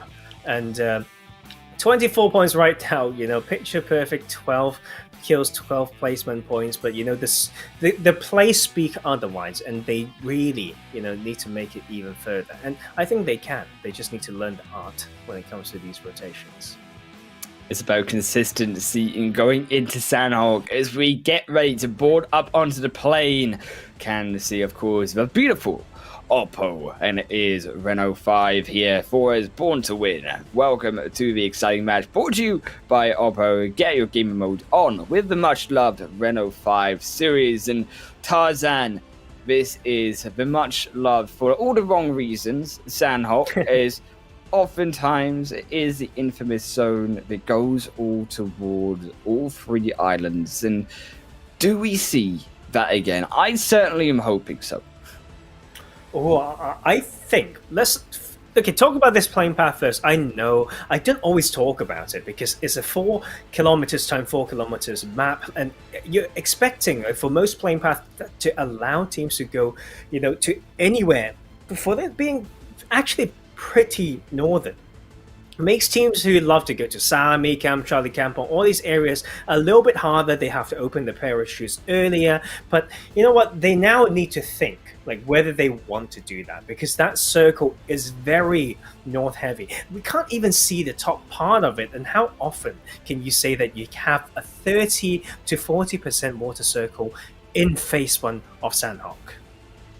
I think as well, the tricky point of this zone is not only moving away through the main island, but also through that northwestern island. Yes, it is not more so in zone, and yes, teams won't be looking to stay in that place for long, but it is a brilliant side gate through into the center of zone. And you do expect that teams will prioritize positions over the likes of not only the mountains, but also HOTLINE as well, moving their way in. And already these teams so close up together. Rad up against SUDOR. SUDOR going to lose 1. Rad, they have the action. The ghost stations button pressed, and they have pressed it with their full fist down upon SUDOR. Down already a player, down to the trio. Could lose another. Fixed 10, going to be caught from behind, and that is a backstab. Just bullet in the back. It's Rad. Take a second. Now SUDOR coming in with the support, but is it too late? I think it might just be SUDOR. Now it's time to get yourself together as a duo and move yourself through to another point in zone. This just shouldn't happen at this caliber of play. Like, how can you form a split, okay, and allow 2 of your players to continue dropping on the spot when you see teams, a full team dropping around you? That is Tambang, and it's not easy to drift away. I understand that, but there's a river in play. You can use those as well. So that is SUDOR's own mistake. In those early game needed skills, parachuting, I button, 360 view. But you know what? Let's hold that thought, because Painan is getting a little bit feisty. Oh, Painan, the river in the center. Zombies up against GSG. Just fire exploded. Now into oblivion. The Salah jumps over the wall, dodging out that grenade. Is also from the backside. Will be able to knock down a second of Arab GSG, and the walls are falling, and they are falling hard like dominoes right now. Already just down to Rex, but Rex, he needs to be the king of jungle at the moment, because zombies, they are closing in, and the horde does not like to wait. They want to eat Rex and the rest of Arab GSG as Rex runs for the hills. Oh, it's just so hard. You can see Celeste's just so confident as a player as well. Like he not one runs in with the half clip Uzi with 20% HP and keep pushing. That is what happens when you have that confidence. And most importantly, with a team on your back as well as they chase them out, and Rex at least survive for now. That's so important. Right? The ability to be possibly getting any points is so key. This is also side of zombies going kind of out of the way to get this. I think it may be worth it as they land that kill, but they've been noisy boys as well in this one, and they just need to maybe go back to Painan and start looting up again. As NASR, they as well will look to try move their way into zone, and NASR, as we say, going through into league, it isn't just a team 120 points, almost 50 points ahead of the rest in the first 2 days of competition, but the fact that Salia as well on the other, or sorry, should I say, for the side of NASR, the actual team as a whole, so confident, because when you play so confidently as a team and you get so many kills, you expect them to be able to follow through with confident plays, even when it is that tricky zone. And going into Sandhawk, to be able to bring back yourself into the game, into the competition, into those standings, Sandhawk is not the match, not the map that you want to have to do so. And on the other hand, it has been, as I say, the likes of other squads like Zombies who are also aggressive, and Salia, as we say, MVP for both days so far, popping off already, wiping the squad of Arab GSG as there too. YaLLa will look to wipe out Flair Loyal Team for a second time, even third time realistically by this point. YaLLa are struggling. Oh, it's so hard for to play this position as well. Once you're too focused on one side, you just get stabbed from behind. It's such a volatile part of the map. So you can see some of these players, right, to avoid charging through Paradise as well as crossing that tap main road. They decide to go eastern, right? They play wide, like they go around the high hills, and through almost the Mongnai side. But because the circle's not confirmed yet, we know it's pretty northern, but you need to kind of find a way in. But this is definitely going to be very messy around Paradise Resort. We can see YaLLa actually getting the pickup, 2 of them in the car, and now with 2 kills to start this game. YaLLa holding up for them. Meanwhile, though, you see the cavalry come in. The support is here. And Bandar is ready to fight. Powerful moves in through towards the compound, in towards the buildings. This is the stop and search part of the fire where YaLLa look for every building and look for his final member of Alpha. But they have let themselves be known, they are going for the kills, but they just can't find the bullets. And YaLLa are able to wipe out the entire squad of Flair Loyal for the meantime. Just one left actually for them, but this is basically the whole squad gone. Like, I know it's really weird to say it. I do say I believe in the power of the solos and duos, etc. But like, I don't feel like that would help the squad, like in that situation, because they pulled out a split that's very, very hard to hold down. It's like they're just randomly dropped like onto the map or stand up without really thinking about how they could support each other, and they just left in just scattered compounds, and that is something that was not good coming from Loyal. But you know what? We have the game to winners coming in. Yes, lost one already, but they are trying to get some ideas and scouting from this high ground and hillside surrounding this the drop of Paradise Resort. Real Tiger 9 What a name. And I mean, the claws, the kitty cats. We'll have to wait for the moment because the power is coming through from SCYTES and NASR up against it. Hassan just went in, dived to their own death. SCYTES now closing in around, but so are NASR on the other side. 1-2 split now going into the 3x1 as they will first down Hassan. Confirm that not going to deny extra vision away. You can see the splits coming through from SCYTES on the left, from NASR on the right. And the overall position on the top. But look on the top, it is Miracle here, Tarzan, who is making that flank right side round. And though Nabo is under fire, NASA maybe have this extra opportunity, this extra avenue in. Is SCYTES, they see this coming through, force themselves back. And now look for Miracle on that off angle. NASR, though, they're coming back together for the support. And this is just a positioning. This is who plays better as that squad. But a trio now only going to be the case for NASR. Keep in mind, Hassan not as well, just at the start of his fight. Tika, Nabo, Miracle, they're ready to throw these grenades in, looking for that angle. SCYTES will dodge out the first one. So will let themselves be knowing the positioning. Another one to cover fire. The SCYTES as well. Hold for the moment. The smoke's coming through, but they've already moved. This is slow, steady engagement through from NASR. I think it's important, right, for both teams to have some reservations because they do have the spot in the circle for this next stage, right? But they will get pushed. It's very easy, to just get too tunneled on here. And as you can see, both of them controlled, right? And that is very important. I think this is something that they need to know, that they may just hurt themselves if they just pull the trigger. But we do have the circle continuously going to the northern side. And some of these teams that I've seen, SUDOR trying to go for rotation, trying to play in those water, but got sprayed down on that. But we were just speaking of spray down, Zombies trying to do the same thing against the RT9 squad.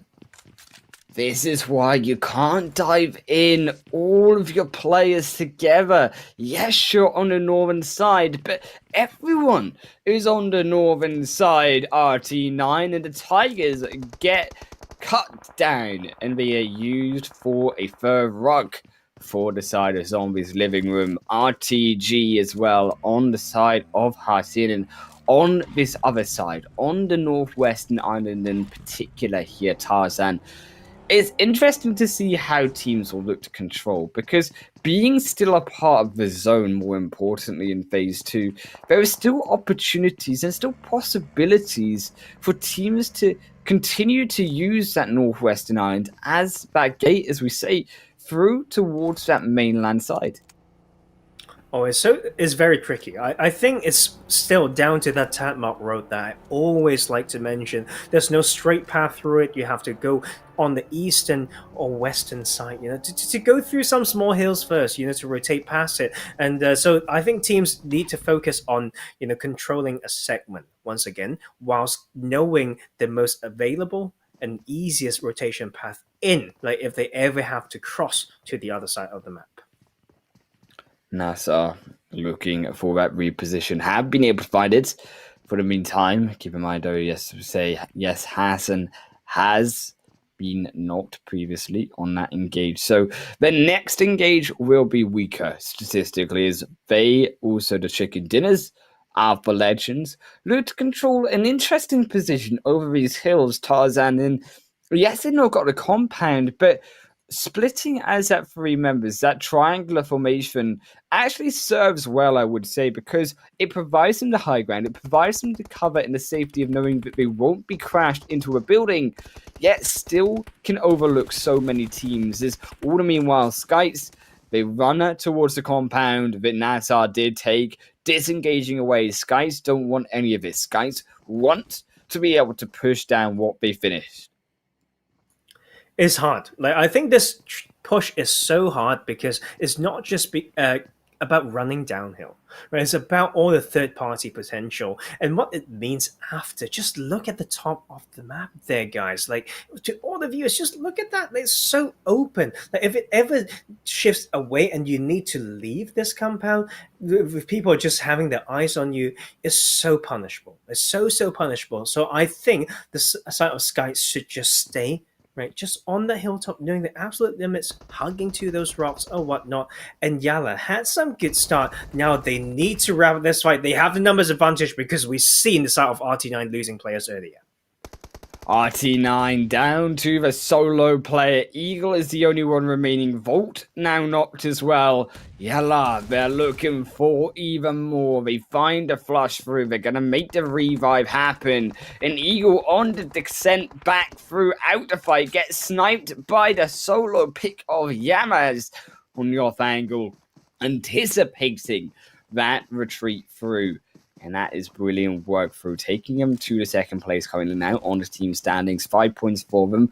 4 players still up. And YaLLa still with a compound in the zone. Looks so strong. And the only players beside him is the solo of Flare Loyal team. Easy crawling their way in innocently into the edge.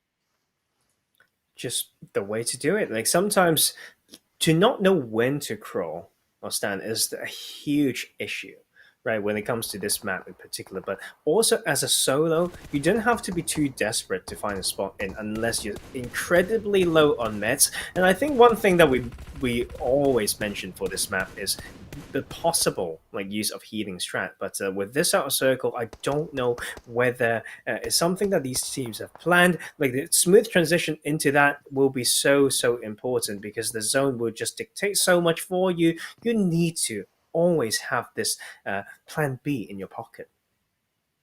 NASR, they are going to need a plan C at this point, because plan A didn't work out. They lost to Sam. Plan B isn't working out right now. They've now got scouts behind them.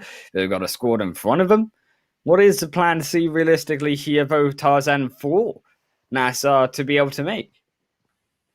I think waiting for the circle first, then think about the start hypothesizing the rotation paths out of the compound, like on different types of shift, right? If it's a northern, eastern, like there's so many ways. Okay, probably not eastern, because they are pretty eastern on that side. And start thinking about those things, like what to do if this happens. And that's probably some of the best things that you can do while staying active, like holding a position. But we'll first have the side of RICO Infinity. We know we want to see more of them. RICO Infinity team up against GUNZ, but GUNZ, they just destroy the RICO Infinity team members inside of zone. But on the other side, keep in mind, it's still 2 players on that eastern side who can gatekeep GUNZ. They're still very far outside of zone. So yes, you lose your solo player who was trying to gatekeep away GUNZ, but you still maintain position over the future of this game. 3 players, should I say, still going to move their way into the next zone. That next zone does centralize up towards that northeastern end. And Rad, they will be this team in the center of it. And around looking towards these hills is where these teams, I imagine, will look to control, because there are so few compounds with this shift that teams can realistically take. It's really tricky. Like, you need to know rich lines once again, but Rad being in that, just picture perfect, I think is a much needed game from them, and it's just literally in the center, and they will have a good amount of kills no matter how it shifts. It's the impression, of me in this part of the map. And, the sound of GUNZ as well.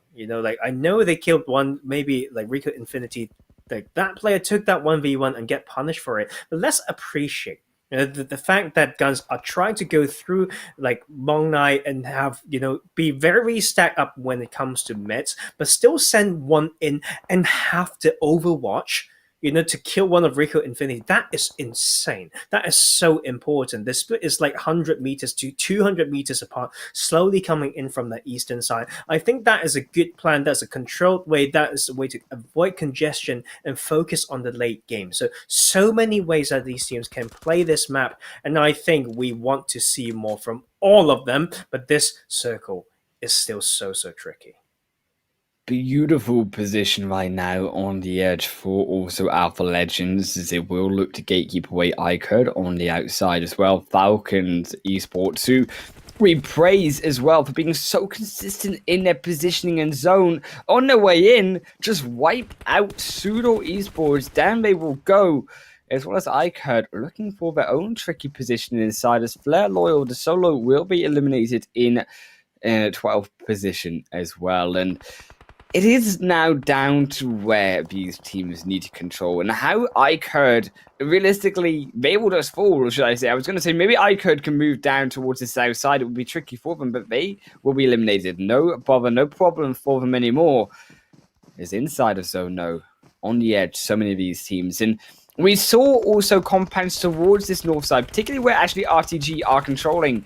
Very fast rotation from them, and will take one of the strongest positions on that flank side round, because what they're doing is effectively not only stopping Falcons from entering in off the north side, but they're also forcing Falcons to spend crucial moments in this game over to the north end of zone on a wider rotation round, especially considering that that zone has gone over to those hills. And I think there's a lack of map knowledge coming from Falcon. Like, if you know that spot, you just can't enter in like that. The covers are more to the northern side with like the small watchtowers and whatnot. You know there's a compound in here. You know you would use up your next cover. They have to play wider, and Last is in a position to maybe slowly rotate in from that northern side, but it's a mistake by these two of their teammates to have lost their life right here. Even YaLLa as that third party going to add to the difficulty, as you say. Last going to be basically the only player at the moment, because the other is pinned down. As soon as they step up, they will be knocked. That is why Bomber is firing down, just trying to buy as much time as they can, buying as much space, but that zone still, nevertheless, so relentless, will pull Bomber down, and Last is also making a run for it, but they're getting ready for the shot. Will Last be able to survive? And yes, they will for the moment. The healing coming through is also NASR will be eliminated in 11th position. Currently, 6 points will send him down even further as RTG move in. What a beautiful play by RTG. Like, they pushed away Falcon from from that compound, and they straight up do a 2-2 split to rotate and even choke the rotation pass from that clockwise white rotation coming from Falcon as well. That is what we want to play. But Rad still holding this compound. You can see so many teams trying to come in on the south side. They can still farm this, and they will also get the new circle. HOTLINE going to be eliminated. YaLLa will send them packing on the off angle. The solo player keeps himself alive. So will Zombies fall. This is the decimation of teams. Left, right, and center. Mr. Zone stays with Rad. Rad now is the opportunity to shine for them, as YaLLa will be picked apart. GUNZ will lose their own member. So with the rest of GUNZ still stuck on the outskirts, Ralph will get knocked as well. And now down to only one player on the edge of the ridgeline, playing for time inside of that zone, playing for space. So on the other side, Alpha Legends. Beautiful control there, like Raymond knowing that it will be hard going straight in front, so he's assessing his options. The second he watches his right side, he will get some of those kills, but RTG have made some good maneuvers, will still need to move in further, but Alpha Legends is trying to just make so much work, and that is them continuing, but Rad will first lend so many kills. That is the 8th coming through. This is them popping off finally. El Chapo, Marshall, the 2 players remaining, they have made space inside the zone. Ralph won't be so lucky though. Down to just 1. Hamodi, the solo player for GUNZ, still Alpha Legends up as a duo, still Rad up as a full squad, still Rad with the control as another of Alpha Legends will be knocked. GUNZ sending in the grenades will confirm that one through onto Chaos. Alpha Legends eliminated out in 4th. Hamodi looking for the eyes on target, now onto El Chapo. Ooh, half the health goes through.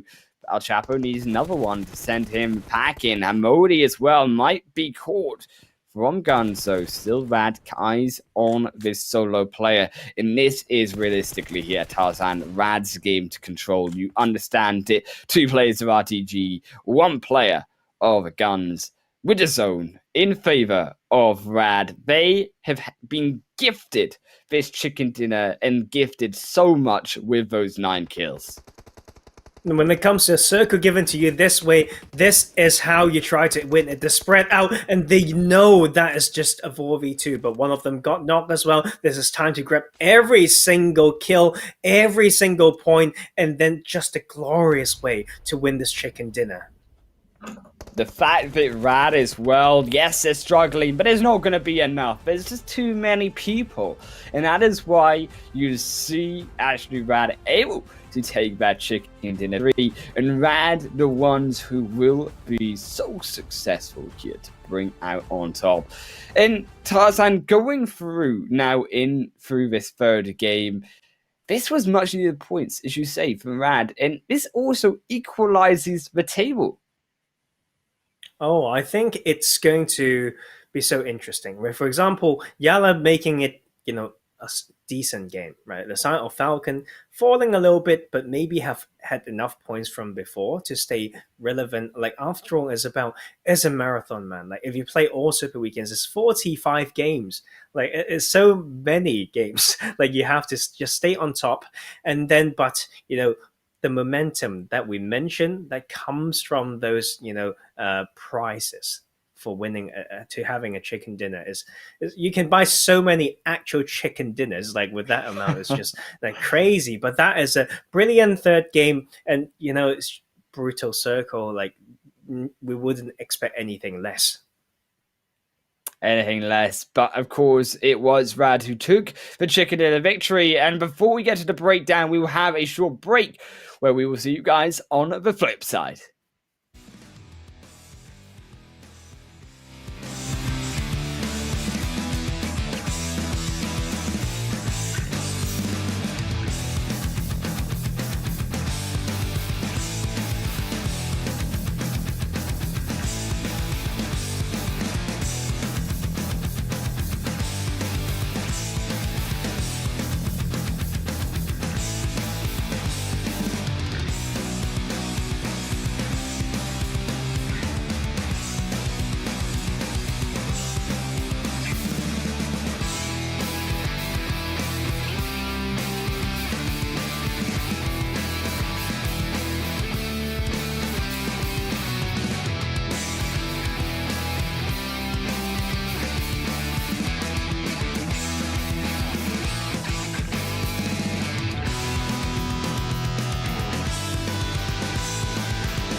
Welcome everyone back to PMPL Arabia, where we have had 3 games down so far, 2 more to go, and it was actually Rad this time around who were able to secure themselves a 15 points to the chicken dinner, and also that 965 banging bucks for that win. My name, of course, is going to be Wolf here, but joined as well here by side me is going to be Fest Tarzan. And overall, Tarzan, these 3 games, as we said, coming off of the break, has been fairly even so far between these teams. Teams have been going up, but teams have also been going down in the standings, quite varied across all 3 maps. I've just done a little bit of, not really research, but checking. RAD Esports, yes, they had that win, but before that game, they were the only team out of the 16 team that had 0 points in the first 2 games of this Super Weekend. And that is how much it matters to them, from absolutely nothing to getting a win with that cash prize. Crazy. Insane stuff, as well as we will see the highlights of how exactly Rad were able to bring that chicken dinner victory on board. And going through, as well as you say, not only was that such a needed win from Rad, but also it was very much needed here on the other side of other teams. Is the likes as well of FalconsEsport. Yes, he didn't make it through to the final few rounds of these players, but they were still able to come up with a good position nevertheless. And with 33 placement points in between all 3 games so far, and still 15 kill points on top, they are the team to beat with 48 points in total. And I think that is still, some small things that are slipping, but we shouldn't, just count that too much like that. Game just there, there were some mistakes. They had a plan to split their bets, but you know what? It's just so hard. It's so punishing when you made these mistakes on this map. But we can see Falcon did make some earlier plays. As you can see, SUDOR, the way that they lost more plays than they needed. It's 2 big mistakes, landing onto a full team, as well as dying on the rotation. Dying on a rotation inside the zone, not exactly how you want to end this one through. Unfortunately for SUDOR, that did cost him to the solo. Even when boarding, they just got blown up by the squads rotating in. And I think so did YaLLa, because this is where you say, on the other hand, YaLLa were very, very aggressive as a team. They were leading almost the kill points going into the final stage of the game, but they spent so long once again suffering as a team for going so many on kills. The zone crept up behind them, and they got caught inside the blue. Oh, it's just a tricky map, tricky circle, and you can see those teams who took the time to go around actually get rewarded. To be fair, GUNZ was the team that was tanking up to phase 4, but they just found the way in. What I'd talk about, if it ever goes north, the team that could maybe white rotate from the eastern side from HOTLINE may be able to find a way in. And they made it far enough. I think is a top 3 finish and is very decent. They got some kill points as well, but it's all down to Rad towards the end. Blessed by the gods and say, you have nothing and I have mercy on you, is what we call grace. They need to say grace. I don't know, that. It's just amazing to see. That maybe there's a strength in the mindset as well, reflected from it. 2 games getting 0 points. Imagine how devastating it has to be for a lot of people, how they would have 0 confidence. How do they bounce? But they somehow did. The zone goes in their way, and they took full advantage of it. 10 kills, I believe they were able to muster. In fact, no, 11 kills, should I say here, because actually Rad, with that win, move themselves up from 16th position up to the 5th position out of this entire leaderboard. 26 points in total, but also a team that have done immensely well for themselves across 2 games, because keep in mind the first game wasn't so hot for them. The side of actually GUNZ here, moving up towards the later stage of both Miramar and Sandhawk. Very good stuff from them, and just in those final moments, getting caught out, unfortunately, but the consistency still very much there. And I think as well there from NASR on the other side of things, who also have had a bad first game, can't quite cut the stuff, because they are on the other side down to 11th, just up beside who was second place in the league stage, above them, YaLLa in 10th. I mean, this is what I mean, right? Like you've got some decent games, but you're playing one map that you didn't expect, you didn't play in that group stage, and you just need to carry it over that momentum. And NASR's not been able to do that yet. But RTG is a team that held a decent compound, right? But that is like still, kind of blessed by the circle and try to make use of that. But we can see a team that's trying to fight their way in.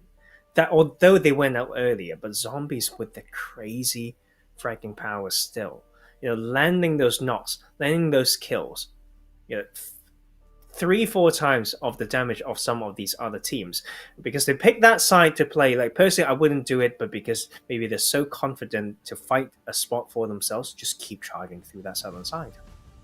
I think overall for the side of Zombies, yes, it is a dominant showing, and I think it plays very well into the fact that Zombies are this very aggressive team, Tarzan. As we move through to the overall standings, we will be able to have them for you. We will get to see exactly how much this win really does mean for actually the side of Rad, because Rad moving all the way, as we say, from that last position up towards the 5th spot in total, just clinching behind 4th position. There is RTG Esports, and above them, those top 3 starting to create a little bit of a lead for themselves: GUNZ, Alpha, and Falcon.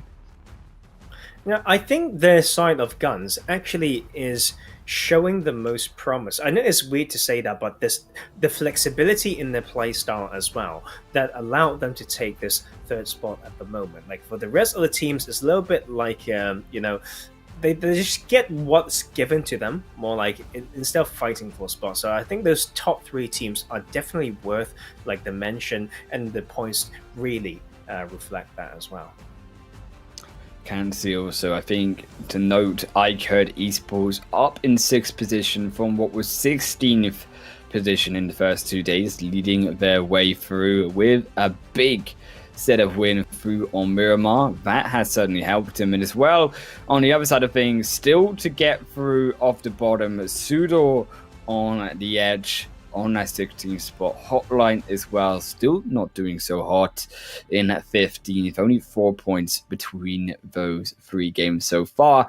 And going into Miramar once again, we've seen all of these teams on the match before, but it is how now HOTLINE, SUDOR, the likes of those teams in the bottom, even the snipers who were fairly actually low down, I think, to say overall, in between all of these games, move their way up, because this 4th game on Miramar, in particular, Tarzan, is not going to take any prisoners and is going to once again show and test positioning, because that is what Miramar all is about, and it is what these teams, I would say, have been struggling, because getting caught out on the first initial phases of the zone is not the level that we would expect coming through in the PMPL. Comes down to that playing path as well. Like we had a very interesting one earlier, and then some of these teams, like based on what they chose, like where they chose to drop, like in that league stage, made themselves, leave themselves a little bit confused. I feel like they have those secondary drop spots, but make the whole lobby like a bit more predictable. Like the playing paths just go like left, right, and center in a very different way. So like need to see how they pull it off. I think there's still many ways to test.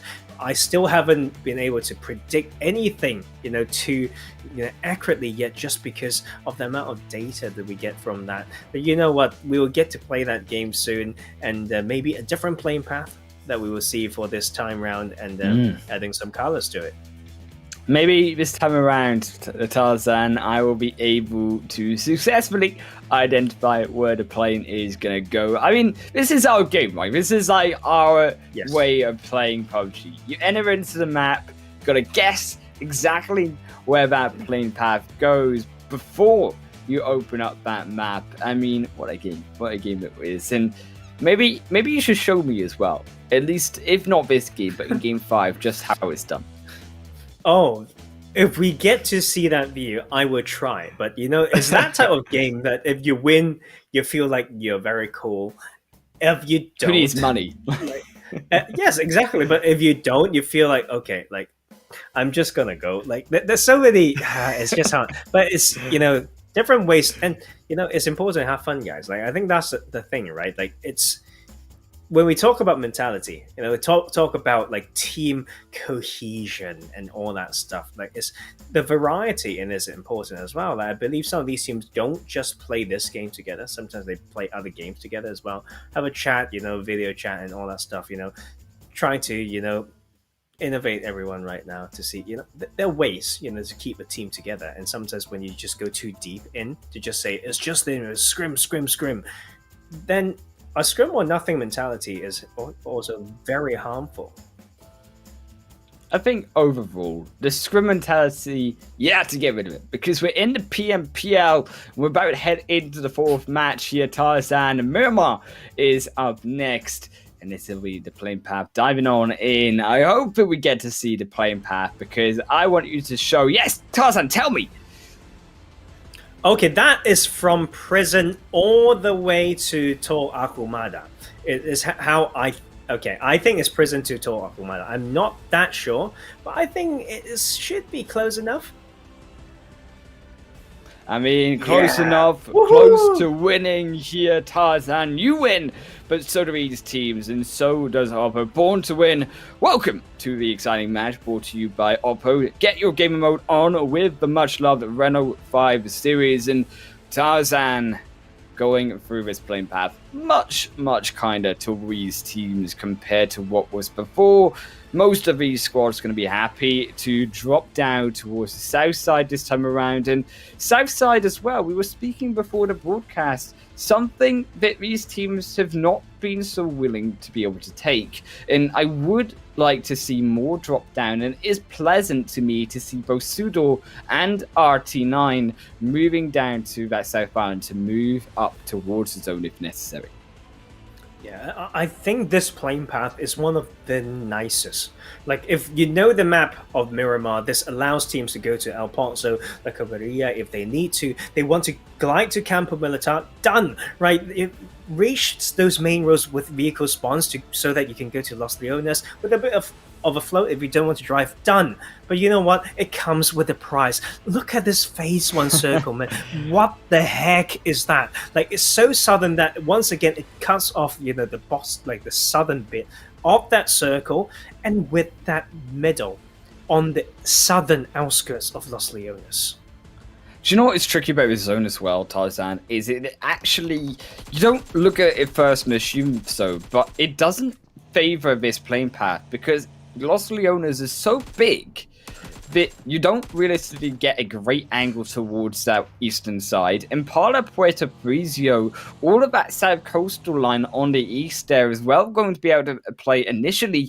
So these squads all going to have to fight for a way into those locations. It's not going to be so easily done. As well, I think it is going to be even harder for the likes of those who drop down high in the north. For example, SCYTES all the way up on, as you can see at top right of your screen there, up in the top right corner of the screen, the northeastern side, where they will have a very tricky time indeed. You do have to imagine to rotate through not 1 but 2, 3 teams even. It's about the timing of that. I think they need to know, like, they need to pick a spot to enter and know whether it's a spot that allows them to maybe do progressive rotations, whether it's a spot that has choke spots. If if there are these spots, right, slow down, man. Like there's not a lot of teams like surrounding them, like focus on gassing up, making sure that you have all the vehicles, all the gas cans, picking your favorite loadout. Like they have time to do that. Like sometimes it's more important go to claim a power position when you are close to it, so that it doesn't get taken away. But if you for sure know that you are not in proximity to claim those, then you can play a bit of a slower game. I mean, this is where we differentiate between me and the pro players, because if I see that zone and I'm up in the northern side, I'm like, Tarzan, we gotta go. We gotta go now towards the South Island. There is no time to stop. We are getting that vehicle and we are driving towards that south side. And Puerto Parisio, here we come. But I mean, on the other hand, it is very smart to wait and loot up, because they are going to spend so much time, these teams far away from zone, driving into zone itself, getting caught by a team possibly on the way in. But by losing up now, as you say, it will buy them that extra equipment, the extra utilities that they need when they won't have the time to pick those up later on. And I think that is the balance that we talk about when it comes to those timing of rotations. You want to be, if you want to take a power position, fine, like be early enough so that you don't get gate capped, right? If you're trying to be a little bit late, be late enough so that the potential gatekeeping team has rotated away. Then you trail behind them, right? And then maybe in the fourth or fifth phase, then you make that game-winning rotation, right? Like take a more center position, right? If you have a way in, and those are the things that we keep finding, keep getting better. And the Chubasera, the point that we talked about, the city, that is a pretty interesting, and it's nice. I think you can set up something still on that Chubasera church for this very southern circle to catch some rotating teams, but it's not a time to, it's a spot that you have to take now, because some of those teams would want to rotate as soon as possible. I wonder if iKURD will play that spot. iKURD, they're getting these points on board, currently sat in 6th position with those 20-odd points. But you do have to imagine that this consistency is something that we still need to see here, because we always need to remember that we've only had 3 games so far. This is early days. This is like when you look at a nest of birds and all of the baby birds are still in the eggs. They're like rummaging around. You can see them there, but they're not quite hatched. And that is a general consensus we have right now with the PMPL Arabia. We don't quite see who is hatching out to be the dominant squad. There is still time for even the likes of those down on the south end of that leaderboard to be able to rotate their way back up to the top. But it will need to start now, realistically. As we say, there is only going to be 2 more games today. In getting that momentum off of these final 2 games is going to be so important going into tomorrow, because with still another 12 games, including this one to go, there is time, but you need to make sure you don't waste this opportunity while there's still opportunities at the early stage. Yeah, I think it's just tricky. Like this circle, there's so many ways to make it work, but these teams need to know that they can pull it off. Like I think that is the tricky thing when it comes to training with a team. Like you may have one style, but if that style is too rigid, then you may struggle in this zone. And we're talking about a phase 1, and we are already seeing it to be a bit, harsh. And you can see iKURD like needing to pick up some players. Was that based on, or not? Or did he just, misclick and fall out of his car? I feel like it might not be that, because it's a very aggressive zombie team. This team, 70% of their points, if not 80, comes from kill points at this stage of the Super Weekend. Well, the player to watch, Salah, is a move in onto iKURD. This could be iKURD being sent back down to where he started in the first 2 days of League Stage Zombies. They are hunting, they are searching, just as you saw in the 3rd game, wiping out possibly another squad early on. They know that there is an iKURD player, Srod, all the way on the offside, looking for the long range. But the problem for iKURD here in particular, Tarzan, they are so split. This diamond formation where your front man is more knocked. You've got two members down on the sides that can't come together in a back supporting player that doesn't even look like they're ready to support his order. Meanwhile, Zombies know where they are and they can't fight back.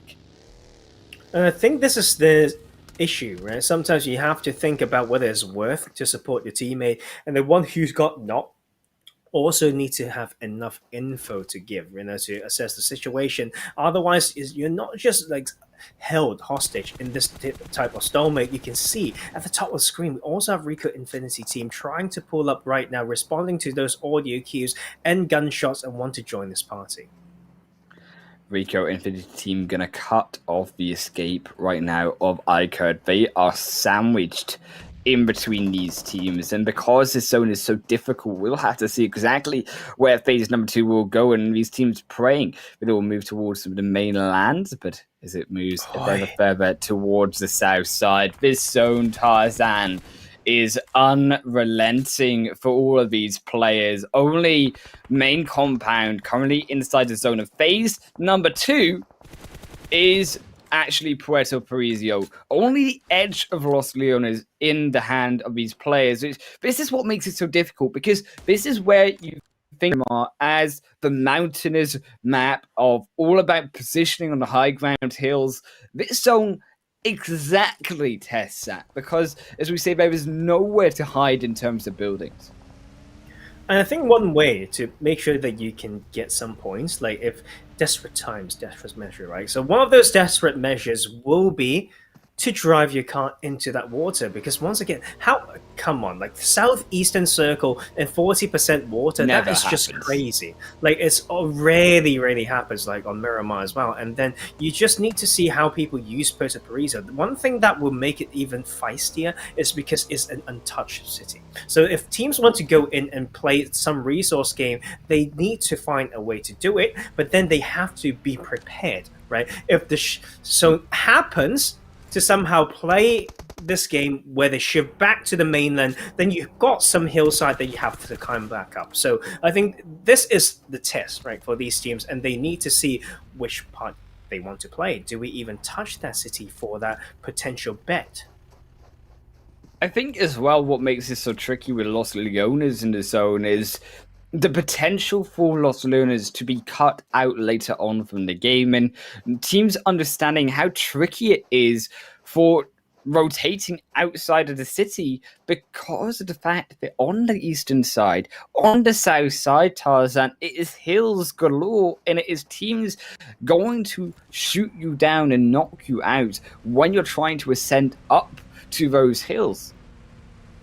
Yeah, I think it's just tricky based on one thing, like maybe map knowledge. Yeah, like maybe I'm not good enough. That's why I feel like, oh, if this is me, it's going to be hard. But you know what? Like sometimes even in the PMPL scrims that we've been casting or whatnot, or PMPL level players, sometimes they do look a little bit lost in this part because this is a very big map, and it's really down to like these teams to know that part of it. If they don't, they just really need to just assess it on the point, and Zombies need to hold this down, because this is a big split, and this is the most aggressive player when it comes to stats and everything in history. He's been the MVP, but now he is alone. How is he going to play this? Salah, Surprise, these are the two solos that need to hold on for a team, because Zombies are pinched in between RT9 as Surprise walks in, not willing to take the fight, just buying time for the other members to go in, but it will be Surprise Spino. Salah with a quick draw will be able to win this one through, but here comes rest of RT9. Volt will go down as well. Salah finds the two-piece, looking for the free, looking for the first down. This is do or die right now for Zombies. They've lost two members already. Hamco is the only one up on the outskirts. Cannot support Salir, currently positioning in their hillside. This zone Rumiwa has continued to go down to that south island, relenting between these teams, as we do say. Salebo going up for even more. Still two more, praying that he can find the best position through the window. He finds the extra one. Now just one more to go, but can the squad wipe come through? Salah goes almost down to the ground. 1 HP saves him. RT9 to desperate times, desperate measures on the outskirts of zone. The position so strong. There's a revive coming through. Still has to heal. Now comes the support through from Hamco. Looking for the first down, but looking for the rush. And it will be real Tiger 9 getting eliminated. Beautiful stuff coming through from Salia with a triple knock. He is just so unreal, man. Like the CQC patience, the timing, the confidence, and the side that he decided to play as well. You could see he was trying to use his teammate support. So a balance of using off angle and buying time for teammates, that is so brilliant. And to have that on the screen for a solid minute and a half, what a pleasure to watch. Alpha Legends as well on the rotation down. This is the name of the game. Art for rotations on Miramar. It's around GSG. Unfortunately, they seem to be doing some rolls. They're doing some tumbles. They will get punished for that, Tarzan. You cannot do gymnastics in the PMPL Arabia. GSG, you have to be on point with that vehicle. And a mistake like that costs you a member. It's so tricky. I mean, like, I feel him. Like, I'm not the best driver either. Like, with these ridges, Miramar, my least favorite thing is when you try to fly, like, off a ridge, you think it's still ground, and somehow there's a dip, right? That stuck your front and back tire, and it's just dead stuck. Like, it's so painful. But you can see YaLLa trying to make a rotation now because it's another sudden shift that completely pulls away from Puerto Carrizo, and we will see these teams needing to find their grounds, find a place to call home around these mountains that they may not know a lot about. YaLLa moving away in, moving away slowly down to the coastal line, where you can see as well GUNZ have taken up home on the south side. GUNZ also going to smack one of the members of iKURD.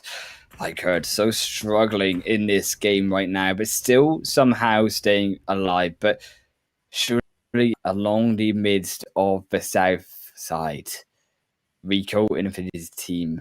We've got the 3-1 splits, SUDOR on the other side, but RTG up together.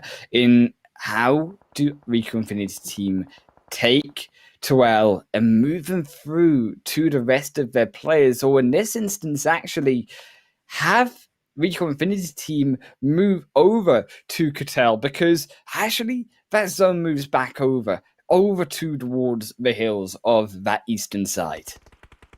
Oh, it's such a tricky part of the map, but NASR is in a decent position like that. I've got some favorite positions in that part where you can have a very beautiful split while staying stealthy. You just need to know when to focus their energy, because, I mean, like, I think if they ever just get this game, right, like, it's just going to be mental, because they were so many, like, 43 points ahead of the rest, like, for that league stage, like for week 1, and then if you give them a chicken dinner with that money as well, they may just pop off, like, from that point onwards. But it's too soon to tell, because we still do have 15 teams in this lobby, 49 players alive. This was so crucial knock from Cattell for RICO Infinity's team onto Marshall for RTG, because it stops RTG from easily moving in and then gatekeeping R8T. So the fact that that knock goes through, so important as well there for GUNZ. That knock onto the solo player of SUDOR on the entrance zone, catching out the players as they were split, taking advantage of the mistakes in rotations through. They will find 1 kill in. That's going to bring him up to 3 in total. And the SUDOR just down to the solo, 2 players, should I say, sorry. But SUDOR also on the bottom of this leaderboard, still needing these points, and not the showing once again they would have liked. Oh, this is so tricky. Like, I feel these players, man, like, it's just hard part of the circle. You need to know it well. Sometimes there's over reliance on hard covers from compounds. That is understandable, but I think we're reaching to that stage of the game and that age of the game that you can, like, really know, on this one grid of position 1 km times 1 km, you can point out, I don't know, 10 spots if you know the map that well. But we'll see some of these edge action first. RTG try to play this ridge and will need to face up against YaLLa. YaLLa holding on to the outskirts. They found one of RTG. The grenades get chucked in for even more. But on the off angle, Falcons are moving in. So keep this in mind that we can be swept over from the side. RTG with the Golden Murado. Sesuke will get knocked behind the Jeep. That was a beautiful pick. That was a beautiful entrance in for RICO Infinity Team. Much needed. NASR now with the rest can move in. But on the entrance in, they lose press.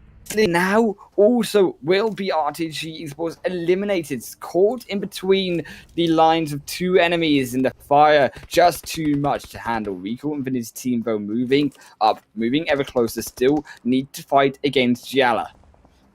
I think this is a good time for the side of RICO Infinity to use some aggressive smokes, right? And then try to claim a spot in the middle with two to watch from the side. But yes, SUDOR needs to hold this down because they are just on that southern side right now. SUDOR have found one pig, but can they find the second? They're wiping out the ground floor. They've got to go up to the top floor as well to be able to make this work. So also, all the meanwhile, RICO Infinity's team caught on the outside of that blue zone. They do find it though. The second pig, SUDOR take down Zombies, and this is a massive shutdown. 5 points Zombies had so far, but an eliminated down where you're not going to get any placement points, that's a massive loss of opportunity from them as well. Sky's also going to fall to the side of GUNZ, and GUNZ as well. All cylinders fired right now as they move down onto the final member, Phobia, with a grenade. So hard to play the circle. Like, it's knowing how to split. If you move on a team as a team with no one watching behind, that would be scary. Speaking of watching behind, that is the last player that you cannot forget about, as well as all the off angles from all the other sides. And unfortunately, teams going for these aggressive rotations and getting caught by teams behind them. That is the story on Miramar.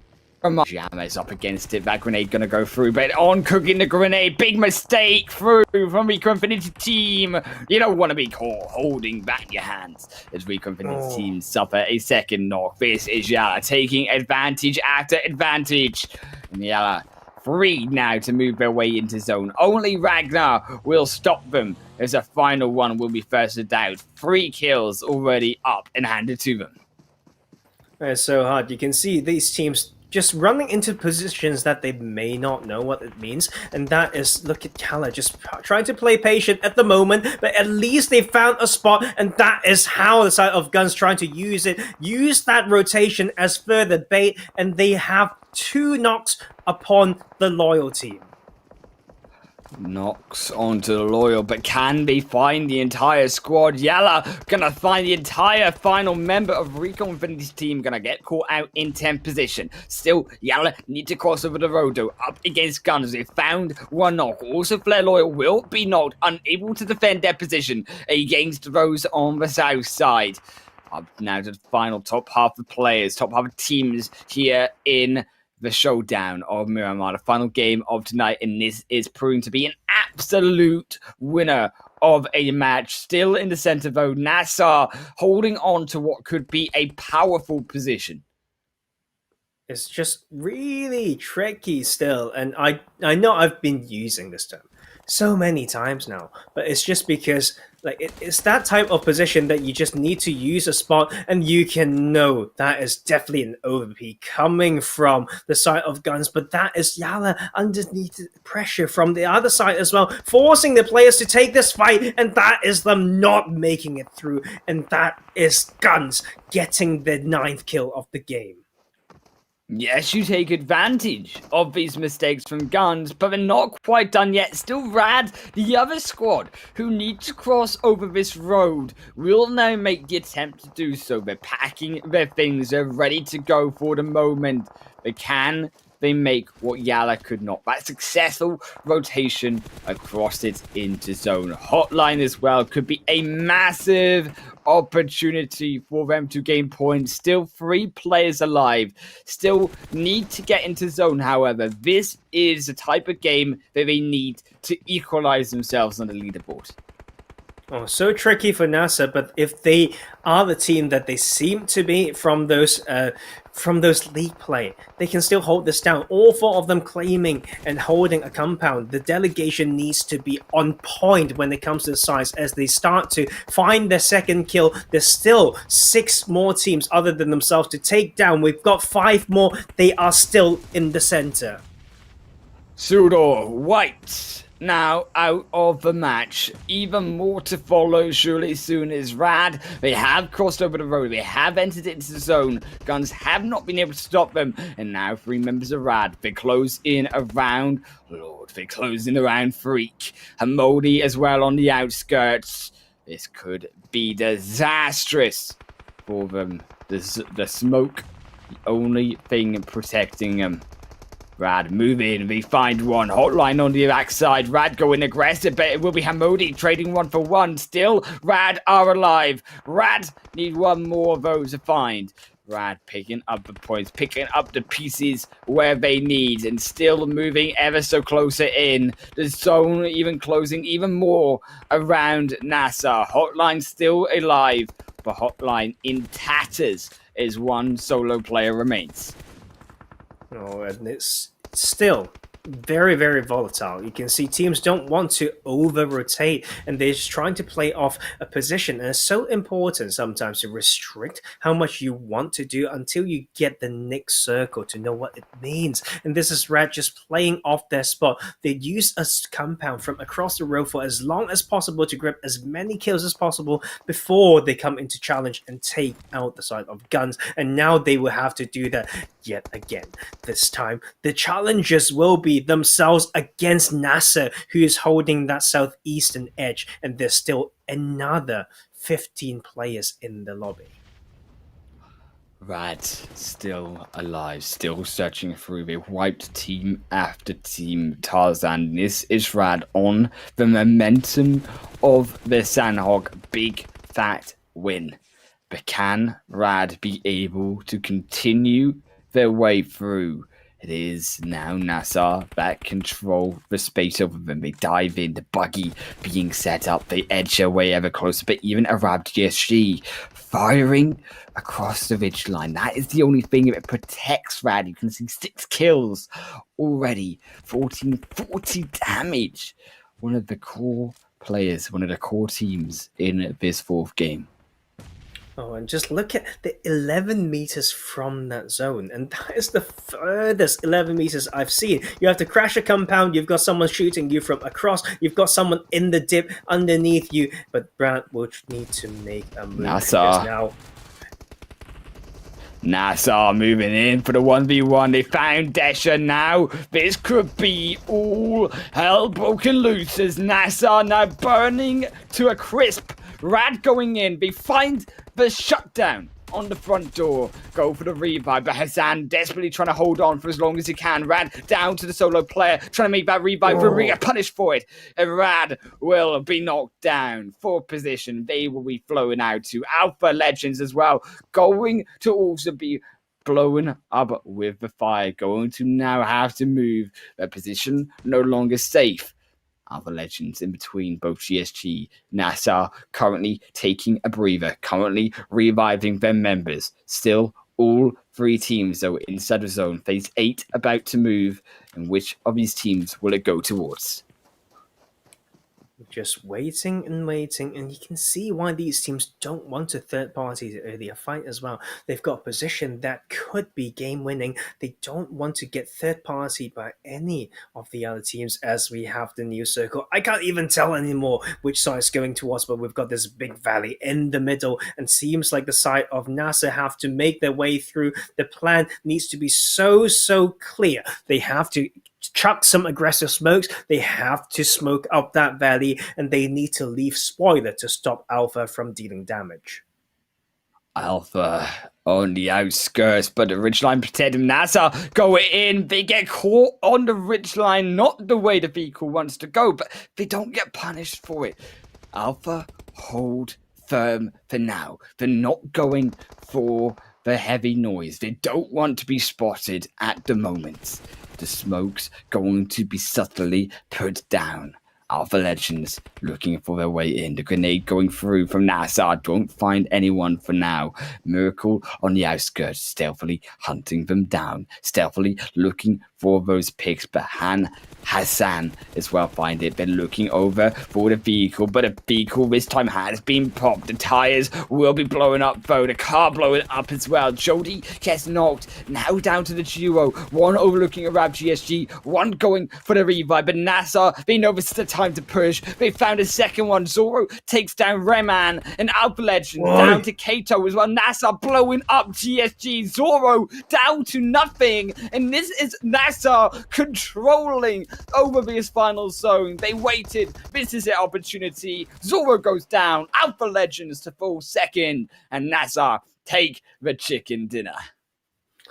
And that was just clean. Like, they know exactly what to do. They don't run into some area of control. They try to distract, then get the opportunity to strike from a different angle. Like, they made something that's very predictable, but, you know, it's hard for the enemy team, you know, to dissect and break it down. And I think GSG was just playing a little bit too safe there. They were in positions to maybe play some spoiler, you know, set up an angle to stop the side of NASR from winning that one. But understandably, having only 3 players, they are just, you know, waiting to be blessed by a zone or whatnot. But, you know, that makes NASR just looks good, man. Like, this is starting to get scary. You give this team, you know, this prize money, like with the chicken dinner, with the much needed bounce back after a crazy week one in league play.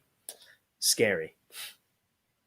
Scary indeed, as we will head to the break. Before we get on to the final match, Erangel, today's closers of This Is Hyping Up.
Welcome back, everyone, to the final game, the final moments of the PUBG Mobile Pro League Arabia, where we have just seen of the first day, the first super weekend.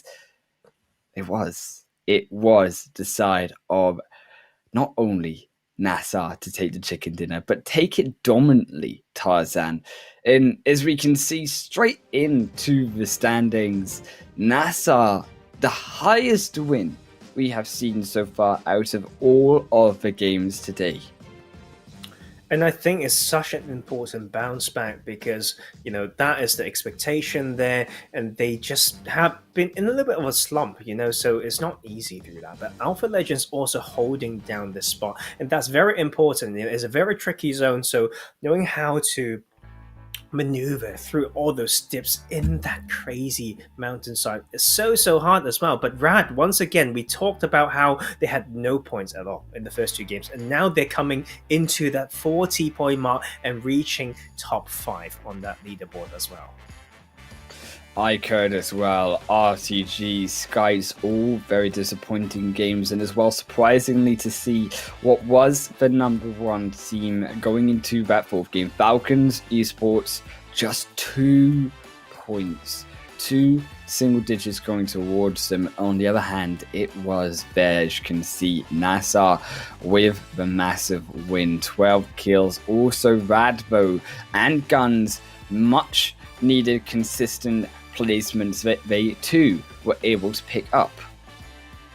Oh yes, and that title circle, man, it's just testing one thing, like one thing in particular, which is to do an assessment of the landscape, like what's based on what's in front of you, like it's so tricky to say that, I definitely know this is the dip. Like it's not as easy as that. Maybe they are just so good, but those team mechanics coming through, very, very good. And we will see some of those highlights to remind us, I should say, some of those brilliant moments, those 1v3s and 4s. There's of course some brilliant spray down onto these flying vehicles for this crazy circle. Man, what a play to open us up. Salah with the 1v3 outplay. The final member helped with the teammates take down.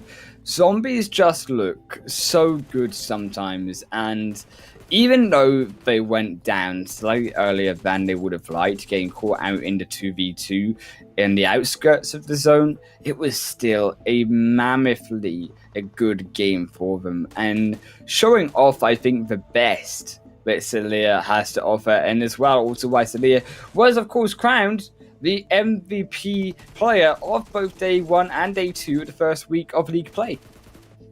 And it was nice, like seeing those maneuvers coming through as well, staying really calm and collected. But of course, fighting over a compound that didn't allow them to go further, that is the problem with playing so much of that coastline, because when you have to head back to the hillside, you just get, so tricky, because teams just exactly know like where you've been and how you're going to escape from those spots.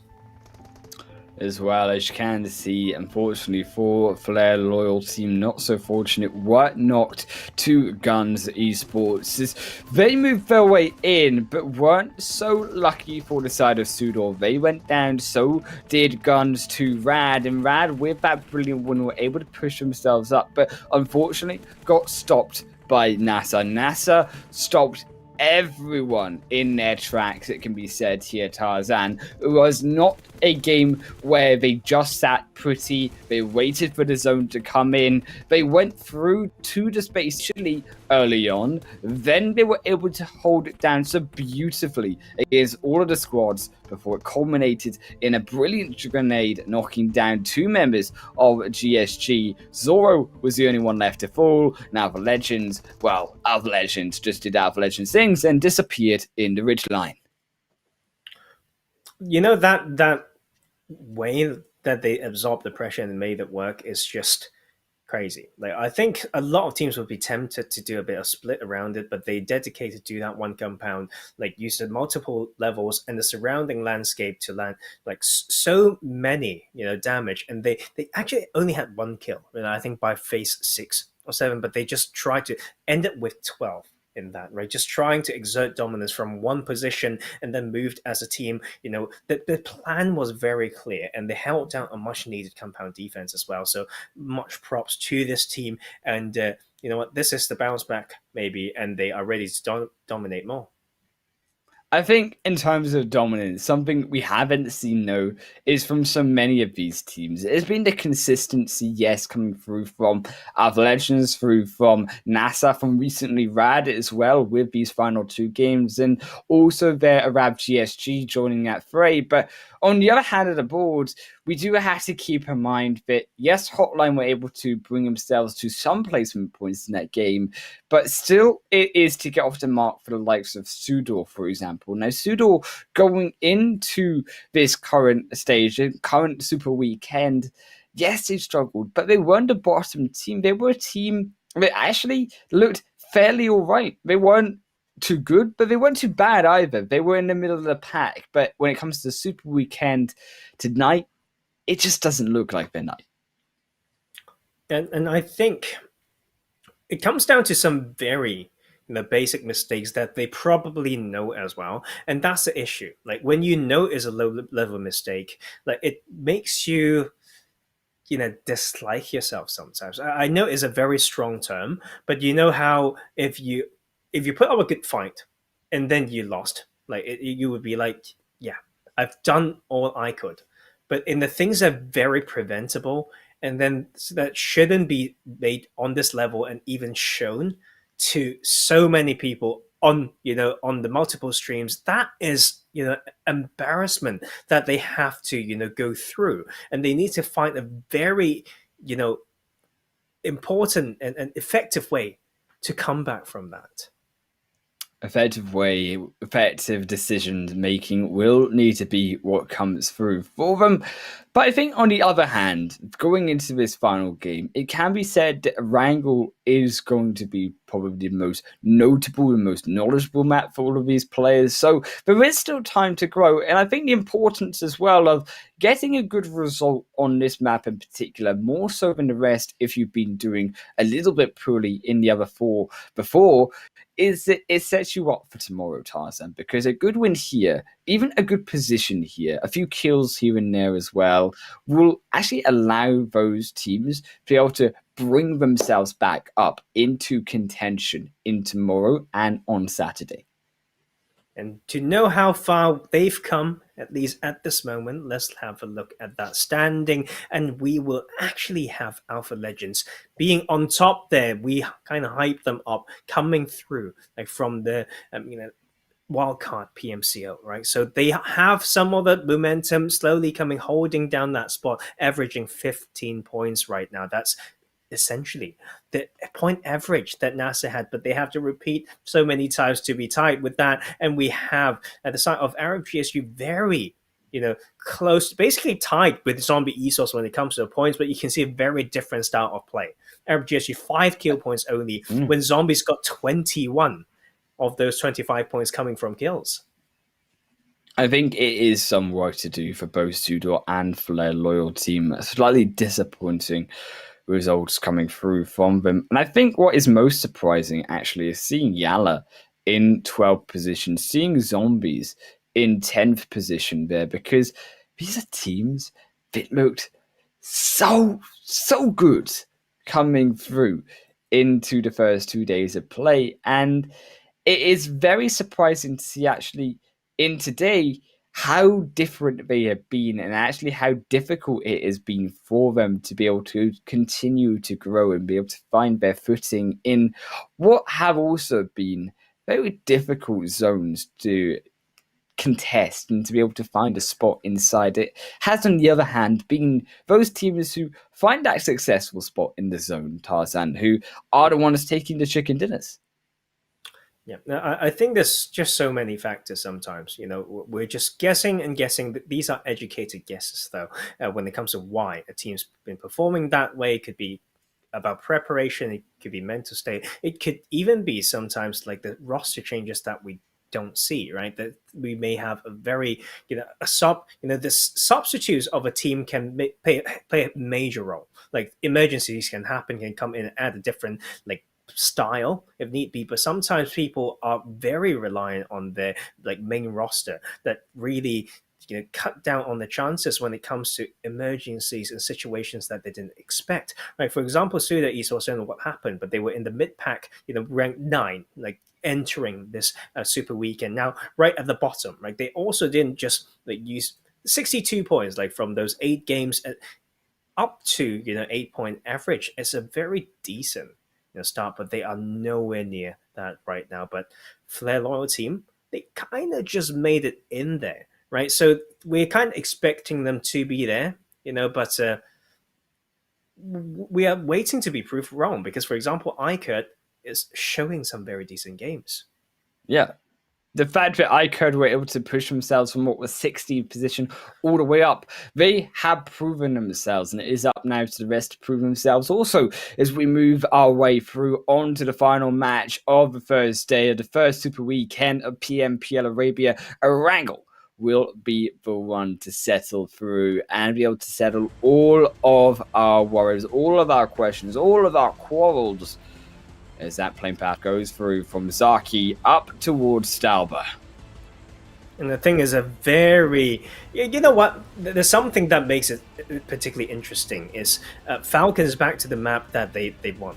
I think this could be an important one. Like if I'm the IGL or I'm the coach, I would say, boys, it's not been so good. Okay, the past 2 games or something, but this is where we won our first, chicken dinner as well as that prize money. Can we do it again? Right? I wouldn't stop until I hear a very loud yes from everyone. Bursting my microphone and my headset. But that's exactly what I'd do. I think as well, in general, you do have to think going through with this type of playing path as well. There is a slight extra focus, I think, on those teams that love to go towards that eastern side, because in particular we have seen teams, especially in the first 2 league days, favor actually that eastern side of play if they don't get to have that Georgia Pool access towards them. And yes, Georgia Pool is open, but teams maybe are going to opt slightly differently, understanding that because that zone is still, or that playing path is still so westerly based, that actually you should make that rotation through for the eastern side. And as my point there does add on into a little bit more concrete evidence, that zone also moves its way slightly towards that eastern side, where the likes of Mansion, the likes of Shelter, Milter, that line will all be in play and will be untouched for these players to take. And I think it's hard to decide where to go, like, to be honest. Like, they've established this spot already, and knowing the playing path, it's very likely that they need to go through multiple teams, like, to reach this quieter, like, southeastern quadrant of the map. Like, even if you want to go through a military base, it's scary because we know teams may contest with those cars. So, like, it's about, once again, controlling your surroundings, like, as much as you can, then keep that progressive rotation and always scout. And we may see some of the biggest wide rotation maybe from Primos, like through the Georgia Pool Bridge to Severny, Stalber, then coming back. If we are talking about avoiding clashes, there are options out there. I think as well, it is to be said here that these teams moving in through into the final game, do you make the likes of these rotations early on once again? Because the likes of RT9 going down to the bottom side, a bottom place team as well, over on Primorsk, there is a trickiness towards their position, Tarzan, because they have either 2 choices: to move on a rotation from Primorsk on a very far rotation north and up towards the eastern side, or south and up towards the eastern side. And if we don't make that rotation in, what happens next is actually a very tricky position of moving through multiple teams because you're so stuck in the corner of Erangel.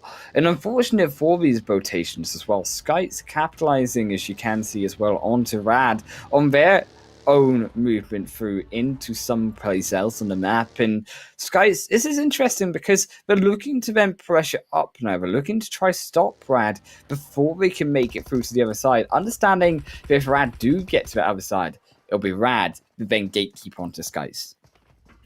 I mean, this is the type of scrappy fights in the early game because how that playing path, just makes teams feel like they have maybe one option if they drop spots just to the southern side or whatnot, and so yeah, like it's you can see like this is how both they can be. They've got almost nothing. I don't know how many rounds they've got. Definitely extended on the Tommy gun might be enough, and they're trying to grab these early kills, and this is kind of just what you need. But what is the good way to get this though? Maybe one of them to jump down to find those fishies, and the other one to respond to it as they are trying to do that. We see this one of the funniest early fights with the lack of outfit as well coming from Abud.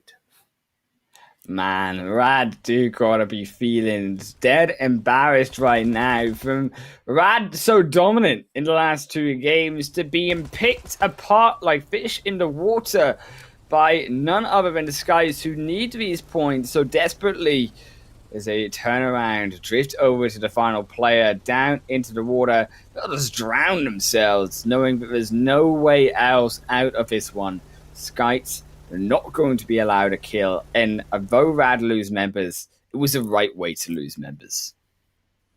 Definitely, like sometimes not about getting the points that you need to take away points, not give points away. That is just 101 now. Like that balance is hard to find, but when you're in the PMPL, that's something that everyone, even themselves, would expect of these players. And we can see Primos. We mentioned how it could be, the starting point of some of these really crazy rotations. I mean, we can actually simplify it, but it requires them to really know every spot that they need to stop to scout forward if they are going for a very straight path towards the phase 1 circle.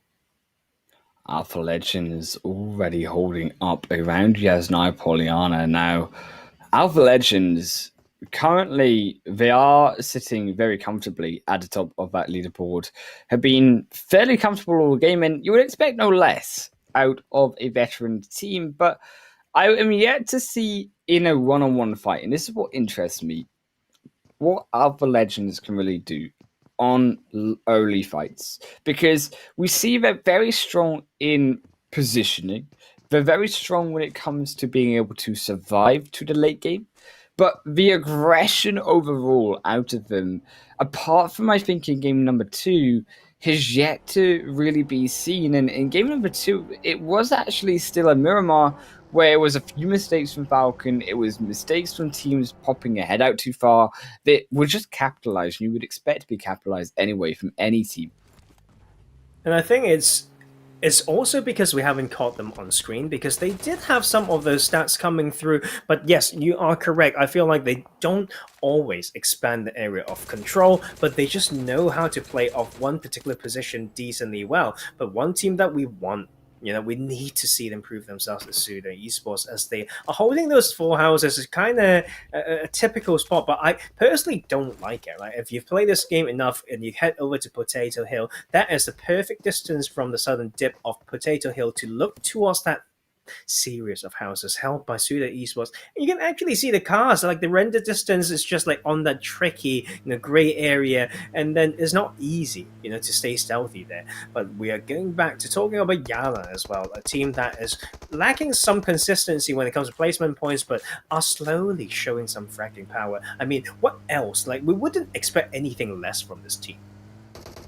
I mean, coming through, of course, from the second place in the first week league stage as well, YaLLa, one is, as you say, the staple names of the Arabia scene, where players, for example, even now in the PMPL EU West, have moved over from YaLLa to the likes of Unicorns of Love. So this is a very, very experienced name in the scene, and very experienced players nevertheless. And YaLLa Esports, the roster that they are bringing now to the Arabian scene is still nevertheless very good, and it has very much the potential to go far. We've already seen that from them.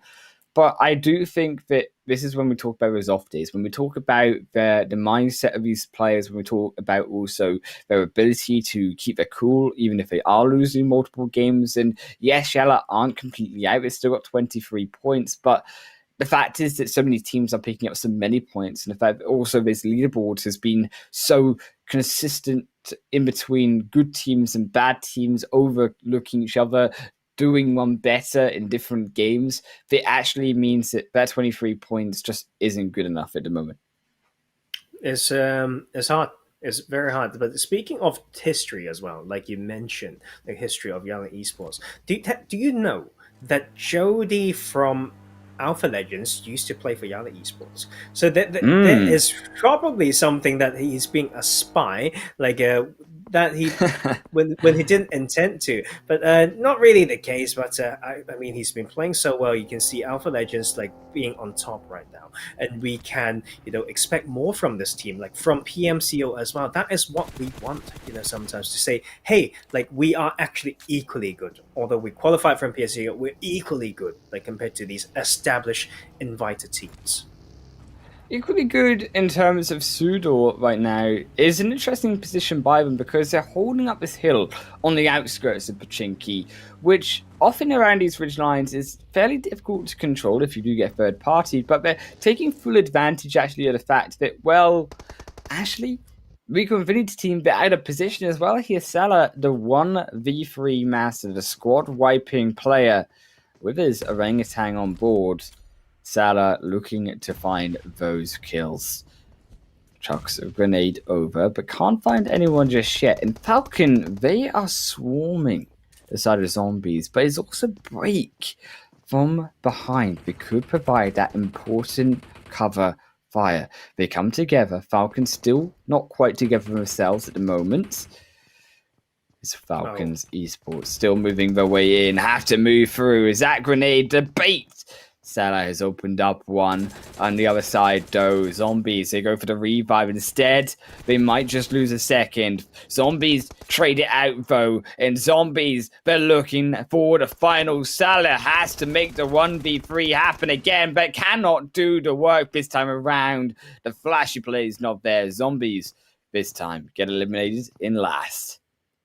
That was close. I think it's actually not as close as we thought, but you can see how Zombies trying to approach with some overwatch from the hillside, but then got taken down. And to send another player in to support that player and also get lasered is just why they lost that fight. Like Falcon tried to rotate using that ridge line to peek and shoot from the low ground and using that as the way that they won that. And we can see Zombies once again with the heartbreak this time around, not even a single kill, and they're out at 16. Falcons, I'm gonna cast a bless them, because I made my pep talk. Like I made my pep talk as like a coach of, I don't know, of nobody, but like I gave them an idea. You can be a coach. That is how you. Oh, like I mean, I feel like I'm not good enough though, but I am coaching some other teams, and I need to tell them how to do things, and I will, love, these are the moments that you can make things count. The words have a lot of weight and a lot of power if you allow it to. Okay, this is a very interesting circle, keeping that river in play with some of these teams with the potential to rotate around the bridges and wide and going to play the northern side. I think that's what Falcons try to do, like to spare themselves the trouble of going through headshot hills like ruins, through all that water town bit. Just textbook, go wide, go play the northern side. If it ever shifts to north, and just take this win, man. Arab GSG as well. Surprisingly, despite the fact they have been consistent, have been consistently in the middle of the leaderboard through these 4 games. Is still in 9th, as you can see, only 25 points making their rotation in. So are for their loyal team. But again, they've been caught out. Tarzan, heartbreak for them. NASR already eliminated out of the equation for their loyal team, just down to the trio, and albeit another team who are edging their way up towards the top. HOTLINE But they are up against the strong team of RTG. And in the backside of them, here come GUNZ. A three-way battle between one of the two top teams. Also their GUNZ alongside the top, and also HOTLINE looking to search their way to the northern end of this leaderboard. GUNZ not willing to take this fight for now. We'll just poke apart RTG, find the initial knock. It's HOTLINE on the edge, on the river. I think it's so tricky. Like, I wouldn't opt in to play this spot. I feel like this is a neutral fight breaking out, and teams just need to make the best out of the situations. Because, yes, I know these are the dips that you can play, and this is a set of compound, but you don't have 360 protection. You lose your vehicles. You're in a spot that you can constantly get, challenge from the low ground to throw nades up and whatnot. And it's just so tricky. I don't like these spots, and you can see these teams who try to hold it first actually are not having a great time at all. Unfortunately for HOTLINE, they just get wiped. RTG say we've had enough. We found one, we found two, they found three, they found possibly a fourth here driving away. HOTLINE are making a break for it. Go for the swimming tactic down in the river. They will stand for the meantime. Keep in mind as well, the only team edging towards. Yeah. I think that's just the way to, get something out of the bad situation. And the quick shift of mentality to, do stuff like that is just so important. And then, but, the map is too huge. And that's why I don't completely agree with sending in the vehicle so early, but as well as being in a position that requires you to compromise so much when there's still so many grounds to play. Look at that zone though, still 50-50 split between Rozhog, between that northern side. Falcons, they played the zone right for a third time today. They have the opportunity, if this zone goes further north, to take a chicken dinner once again. They took, let's not forget, the chicken dinner off the first game with their positioning. A tricky zone also was in the first game that they were able to capitalize on. This will be if they can capitalize once more against the positioning of all of these other teams. Too, though, Rozhog going to be that very, very congested compound. As NASR Esports will move their way in. Still 0 kills, but coming off the back of such a big win, you've got to imagine that NASR are feeling confident. And I think, though, this spot being so edge, I think, yes, it's a very edgy play. No pun intended, but it's like you're trying something out and thinking that this is an edge position that we can work out. When when it comes to the actual reality, it's so likely that they have to move away. So I think it's better to get in position to start setting up or getting info across. Otherwise, they will just be one of these teams stuck on the southern side and getting sprayed down from the north of river whilst fighting each other in Rozhog. So I feel like if teams have the chance to do it, they should just start exploring. They need to scout and play a little bit of a split bet tactic so they don't all end up choked in one position. But can now Alpha Legends hold off Flare Loyal? Because look at Flare Loyal. Unfortunately, there for you ads.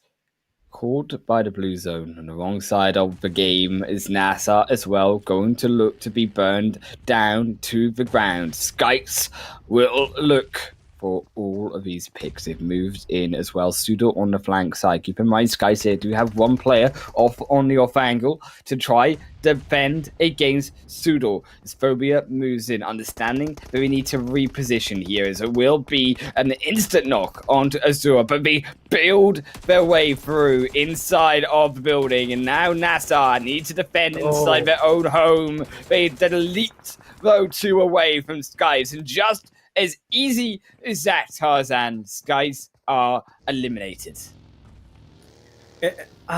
It's just so painful to watch. Is that needed? I feel like if you see a team in there, there's a way to kind of go around it, but they feel like we just have to fight this, right? And they just lost to a team, and NASA, that was close. Too close for comfort. I feel like they set up, they might not be able to hold down the compound defense, but they were able to. But you can see the split in the teams. I think essentially 4 of them across the city already, across the waters, I should say, on the bigger side of the northern part of the map. but then the majority of them still stuck in Rozhok.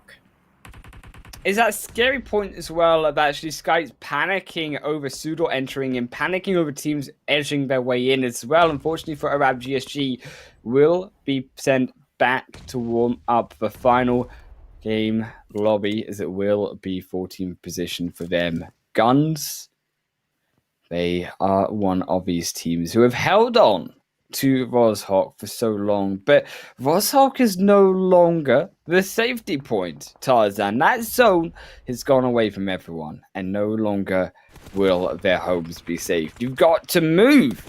You've got to transition your way towards the northern side, and unfortunately for the likes of SUDOR, who have been moving so late on these rotations for so long, stopping in Rozhok, getting caught now by so many teams, have to move through all of them.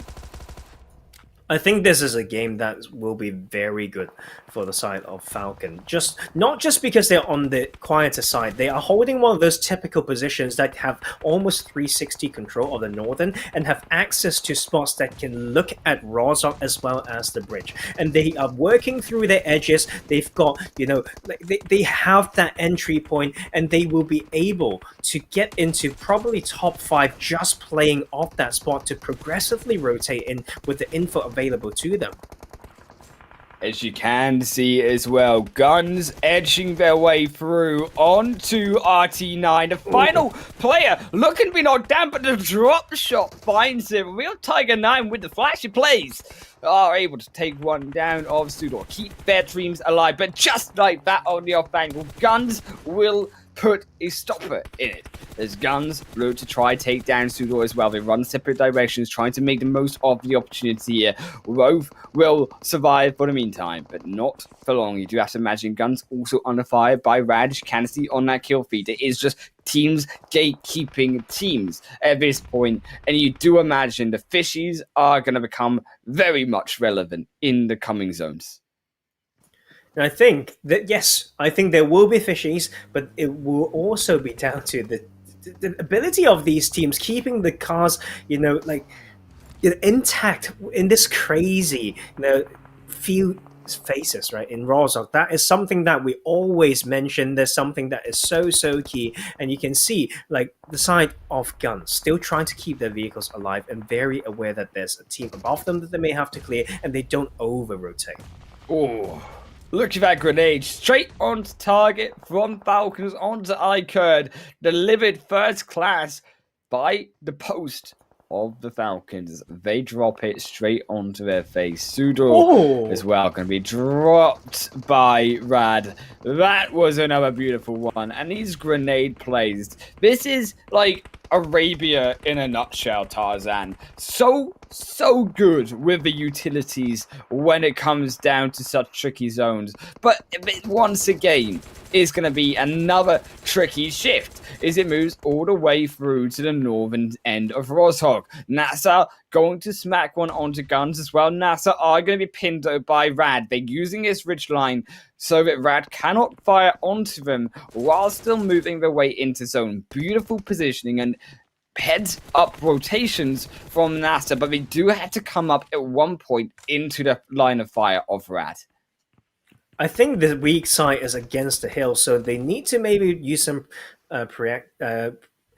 pre-smokes, I would say, to work their way through. But there's actually one play that teams may use is under that bridge, and you can see RTG knowing that, yes, they know that spot, they claimed it, but it's so hard to rotate out of. Everyone from across is having their eyes on them, playing the dips for a little bit longer before they have to rotate even more. GUNZ, they will not be successful for the meantime. They've already lost one player, but you do have to keep in mind RTG, they can be shot down by Falcons on the other side of the hill, so they're still not totally immune from firepower of opponents moving in. That was a beautiful grenade coming through from GUNZ. This might set them up, and it will be RTG moving away, but not before we find a second knock onto GUNZ. Equally traded for a second one back onto RTG. Now down to just one player, but can they find it? No, they cannot. GUNZ are the only one alive inside of water, and GUNZ will no longer be able to play for that edge of zone on the land. RTG Esports making those hasty revives, but all the meanwhile, phase 6 closing in as well. Alpha taking down one of YaLLa on their descent downwards into safety. You just need to heal up a little bit, as you can see how important it is to know how to play these bridge positions. One player to basically grab all those placement points, but we have more rotations to move as NASR is still holding in there. You can see the last player of HOTLINE as well, and look at the dominance coming from those high ground from across. That is where Falcon is striking. That is Falcon flying. That's Falcon just fragging hard so much, and we're just down to 14 players. Alpha Legends, don't forget them though, Tarzan. 8 kills already coming through from this squad in the final game. These are the two teams that have the best opportunity to come through. The gauntlet of making it through that bridge. NASR, they're trying their best, but they will eliminate HOTLINE, at least on their way through to doing so. They do have the eyes on target, I should say, Falcon with the beady eagle eyes are going to be looking down on top of NASR. NASR, one remaining player. So is YaLLa. YaLLa is a solo player here, but can these squads be able to get these final solo plays, or will the solos put some pain into them? Nade from Yamas gets put over, will not find anyone for the meantime. Yamas still has to hold firm for now. Falcons as well, edging their way into Alpha Legends, knowing that they need to make that summit up towards the top, need to make that position into the zone, need to make that play into safety. Falcons holding on for the meantime.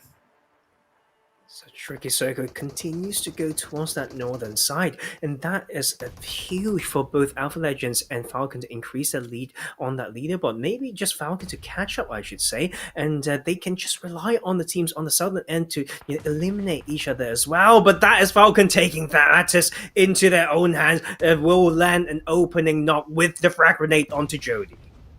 That is exactly how you open up the fight. That is exactly, Tarzan, how you are allowed then the position in, and you do not go for the revive. You do not go for the ability for Falcons to get a double knock, as they will do it anyways. They will take down Rayman, and the mistake is so late in the game to try and revive your third man, punished hard by Falcons Esports. As all the meanwhile, the solos still alive, Tarzan. There's still 6 teams, only 5 now, as RICO Infinite's team will be flushed. Oh, and that is Alpha Legends' mistake. They had eyes on to YaLLa's last player, but Chaos just waited and waited. He got out without being punished, and that allowed him to backstep the start of Alpha Legends. That is a big mistake coming from them, but otherwise we're just down to those 3 kills. Look at Falcon with 16 kills at the moment, and they are ending this game as a 3v1v1. 4 squad wipes, more than 4.5 here, as Yamas could be the final one to fall. Alpha Legends eliminated in third. Yamas has held on, but cannot hold on for much longer. They bite down onto the snake of YaLLa Esports, and they take the mammoth chicken dinner, Tarzan. 18 kills in chicken dinner. This is Falcon Esports in the driving seat. Man, like, that is a 33-point game. Like, you know how many teams they can surpass just from that one game, and they even like had some wins earlier today as well. Like, they had a win, they had a second place already, and now another win. And like, usually on paper that's already very good, but that's almost 2,000 like US dollars from those wins as well, and in such a dominating fashion as well. What a great play from them. Where have they been? I feel like I've known their dominance too late, but there's still 2 more days to go, Herman Wolf.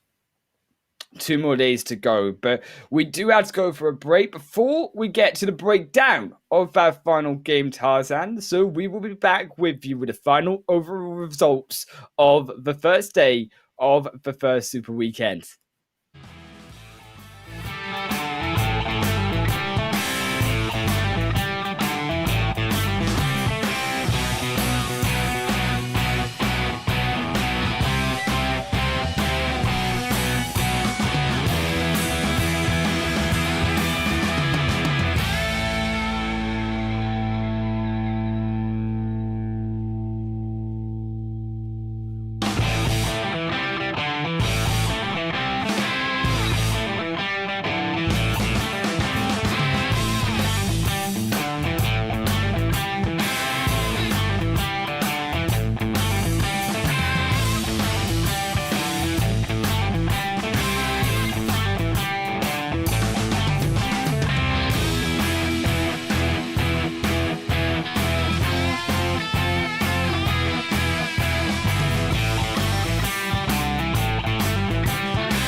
Welcome back to the closing moments of the first day of the first Super Weekend of PUBG Mobile Pro League Arabia 2021 spring season. Of course, I am Hunt Wolf, joined by Professor Tarzan, and we're just going to go straight back into it, Tarzan. We're going to go straight over to the standings overall from that fifth match, where Falcons Esports took a mega win. 18 kills and the chicken dinner, and $965 to boot.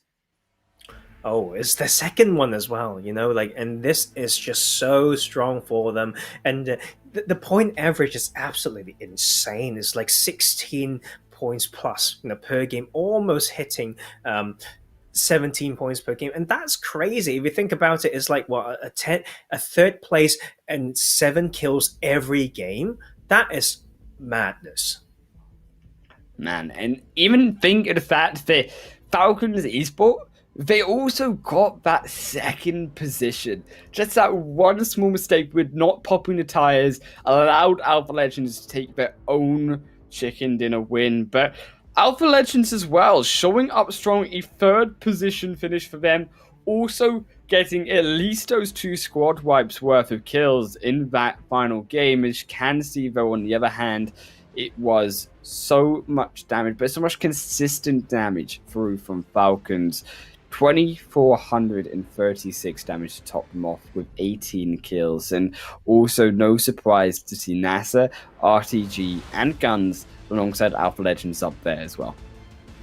You can see though, this is kind of the issue, like with the city play, like with the city fights, like you don't get a lot of kills because it's so hard to finish those fights unless you found the perfect utility, right? And you have a bit of a pushing into the compounds as well. It's not easy to finish. You can see teams 40 kills, 5 kills, but 1,600 damage, and that is the name of the game. Like when it comes to circles like that, but you can see there's different ways to do damage on them from within the city, but you don't really get to confirm it as much. Or the other side, you can see Falcon landing all those damage, as well as getting those juicy kills. 18 kills, man.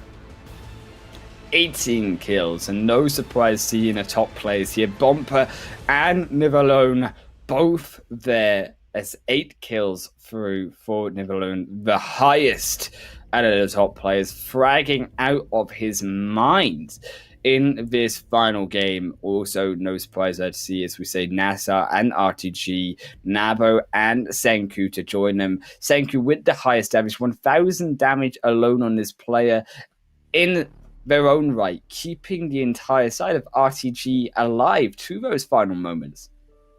Well, but it was just so tricky, right? They moved as a team is what they were trying to do, like away from that northern spot from Rozar, and they know how to play this. They know there's a next tip, but they kind of just need to leave one to play spoiler there, just losing the high ground and just over relying on the dip is how they lost multiple players. They could have gone further, I feel like, but that is the issue. Like that is the issue for you to sometimes not split, when you need to, and then not, leaving your options open. I think overall, though, it has been a very scary showing from not only Falcons, but also scary in its own right, as we say, from NASR, because although they haven't been the top team, although they've struggled, they have still shown in cases through, in particular, I think that 4th game on Miramar earlier, that they still have what it takes. They still have the showings of what we saw in the first 2 days. That 120 point, insane fragging, insane consistently team on the zones. And I think overall, Tarzan, it is also to be said that on the other side of the spectrum, that the likes of SCYTES, still also SUDOR, to really need us going in tomorrow, because tomorrow it is the second day of the Super Weekend, and they cannot afford to lose those games as well. Yeah, and I think it's not just about getting points. Of course, it's like a marathon. It's a long journey. You wrap up the points. Imagine Falcons staying at this level, and then all the teams that have missed the Super Weekend that has to come in. Crazy, like it's just so scary to think about. But across today, though, like in the games that like they played, like Alpha Legends, yes, not as many points, like just 5 points behind, but overall doing more damage. Like similar, kill points, just 2 points, like lower, like 2 kills lower than the side of Falcon, but the knockout numbers high, right?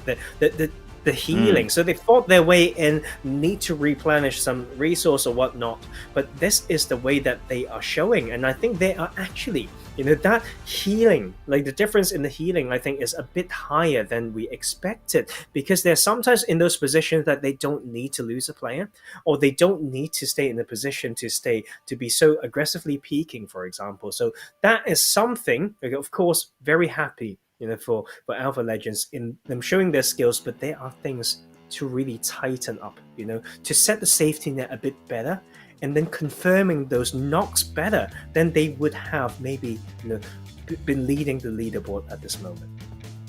I think as well, on the other hand, the teams that we haven't mentioned, the likes of that middle players, the likes of Arab GSG, for example, too, here, Tarzan, who have had these fairly decent showings. We said already that they've been kind of in the middle of all games, which, yes, is consistent, but what do you think that they have to do, looking at Arab, to really put themselves at that next level of consistency? And I think it's still about being more committed to controlling a position, right? Have that setup when you arrive a position, and definitely try to land some kills there. They're averaging 1 kill per game. Like, that is not really the way to play it. Maybe that is their idea of maybe getting a chicken dinner, so that they can get some prize money, but to not clearing out a side or not using the control that you could claim it's just not the way to play this game. I think that is something that I'm looking forward to seeing them do, and I'd rather see someone like the team like Zombies, trying to fight their way through, have some highlight moments, and then trying to make the rotation and feel like, oh, I hit a wall here, but it's a bit of a more exciting game at least. But today's MVP, man, and I'll just need to man, I'll just leave that for you. This player, man, so well deserved from especially that last game alone. Niv alone, the player to watch in this Super Weekend. The average of 1,651 damage, the 14 kills coming through from them so far in today. The 4 knockdowns. What can be said? What can be said from this player? Not only are they this insane fragger, they've knocked out the likes of even their Salah on their way into that final game of Zombies, but as well the fact that they play so well as a team. Even when they go against Zombies, they knew that going into that fight, they eliminated the first 2 on the backside. Then they got rid of 1 on the front side when they tried to come up together as a duo for the side of Zombies. And then Salah, they don't give this player any opportunity. They go in carefully as a full team, understanding that this is the MVP player from both 2 days. This is a player that has knocked out teams before. They knew that Falcons had even lost against Zombies in the 4th game, so they made sure that they knew and they were able to improve on their mistakes, more importantly. I think to start that game, killing like this Zombies team is just a very good confidence boost. And knowing that this is your, like best map so far, the best map, that is, they're just taking bit by bit and just going further. And you can see now Lone as well, like as a player claiming that MVP, well deserved. Like you can see the healing stat is not too high, but he's been landing, those like damages and then finishing kills. So very consistent and knowing how to set that safety net and not get punished. And we can see this is them taking the 2 chicken dinners of the day and quite a bit richer in the bank account from Falcon Esports, but then also sharing 1 chicken dinner each. We have NASR Esports, Rad Esports, and the Alpha Legends. And also keep in mind that Falcons Esports in their first game, you think that it wasn't even their last game that was so dominant, but even at 2,436 damage, just 18 kills. And on the other side, still 1,494 damage, 7 kills going through in that game alone. So big wins coming through from them, as well as Alpha Legends there, too, picking up alongside NASR and Brad, as we say, those extra points. All of them earning those $965. And I mean, going in through to tomorrow, you do imagine that the consistency coming out from these teams should remain the same, because we've seen it overall today, but it is now, as we say also to tomorrow, the storyline I want to really set is that these lower teams need to really come in. They need to reset. We need to get a good night's sleep. We need to come back through into tomorrow's matches and say, look, forget about what happened in this first day. We know that we had a bad showing, but we have the potential. We deserve to be here. We get to be here in the first Super Weekend, and we can do it. We can get those chicken dinners. We can get those points to really set us up strong, not only for this weekend, but for future Super Weekends as well. And sometimes I think the focus onto the so-called missed opportunity of there's the chicken dinner prize money might be a little bit like changing things a bit too much. Like if you just think about being the winner of PMPL as the goal, that doesn't really require you to get as many chicken dinners as you need, right? So but today, let's go day by day, and we can see 5 players right here leading today. We can already mention Never Alone, but alongside him we also have a Saleh from the side of Zombies. Just kind of no surprise there. Why is he doing so much damage, man? But Hamodi also in there from GUNZ, so some representation from quite a few good teams in here. Chaos from Alpha Legends playing a lot of spoiler when you just gave him that opportunity, he'll take it away. Man, I think these two members to watch, both Saleh and Never Alone. I mean, the scary point of Never Alone, maybe taking those 2.8 kills on average per game. That is scary stuff, Tarzan, to be averaging a KDA in that number. But as well, Saleh, not to be trifled with. Saleh is so strong. And you see alongside Zombies, such an aggressive team, always in your face, always every opportunity, whether it be good or not, blowing open and destroying teams at every opportunity given. And Saleh, this Miracle 1v3 play alongside a help to just decimate over RT9, Real Tigers 9. They don't even know what hit them. They thought they had the win, and then they realized, oh shoot, we're up against Saleh, we're up against Zombies, this ain't good. That was so close as well. It's uncomfortably close. You know what? It's down to those small moments. If I'm Saleh, I would be not trying to be toxic, right? But literally, the Overwatch didn't make it work. Then another teammate went to revive when it's not completely safe, and this just tore down the fight. You need if you can take a 1v3, you need your teammates to 3v1. But it didn't come through, right? But still, the recognition go over to this player for sure from his insane fragging power. As well as we will get to see the overall standings from today. So we head into the leaderboard. Falcons Esports, they're going to be the top ones through with 83 points, but very close behind them. Alpha Legends and NASR in their second and third positions respectively.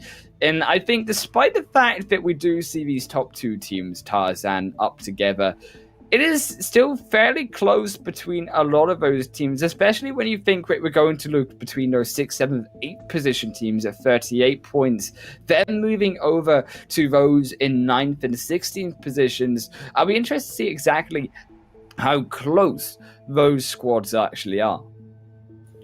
Yeah, and I think it's just a start, right? You have a decent amount of points, be happy enough. Then you just need to be top 16. Of course, I'm not saying that just try to stay mediocre, but you don't have to, notice the end, right? Especially when it comes to SUDOR Esports, they still found ways to get some points. It's bouncing back a little bit. It's not the end. and but it's about how many points you can stay on top of the teams that didn't get to Super Weekend, right? And that is why people just value that so much. That's why people hype these teams up for making to the finals when they have missed some of these Super Weekends.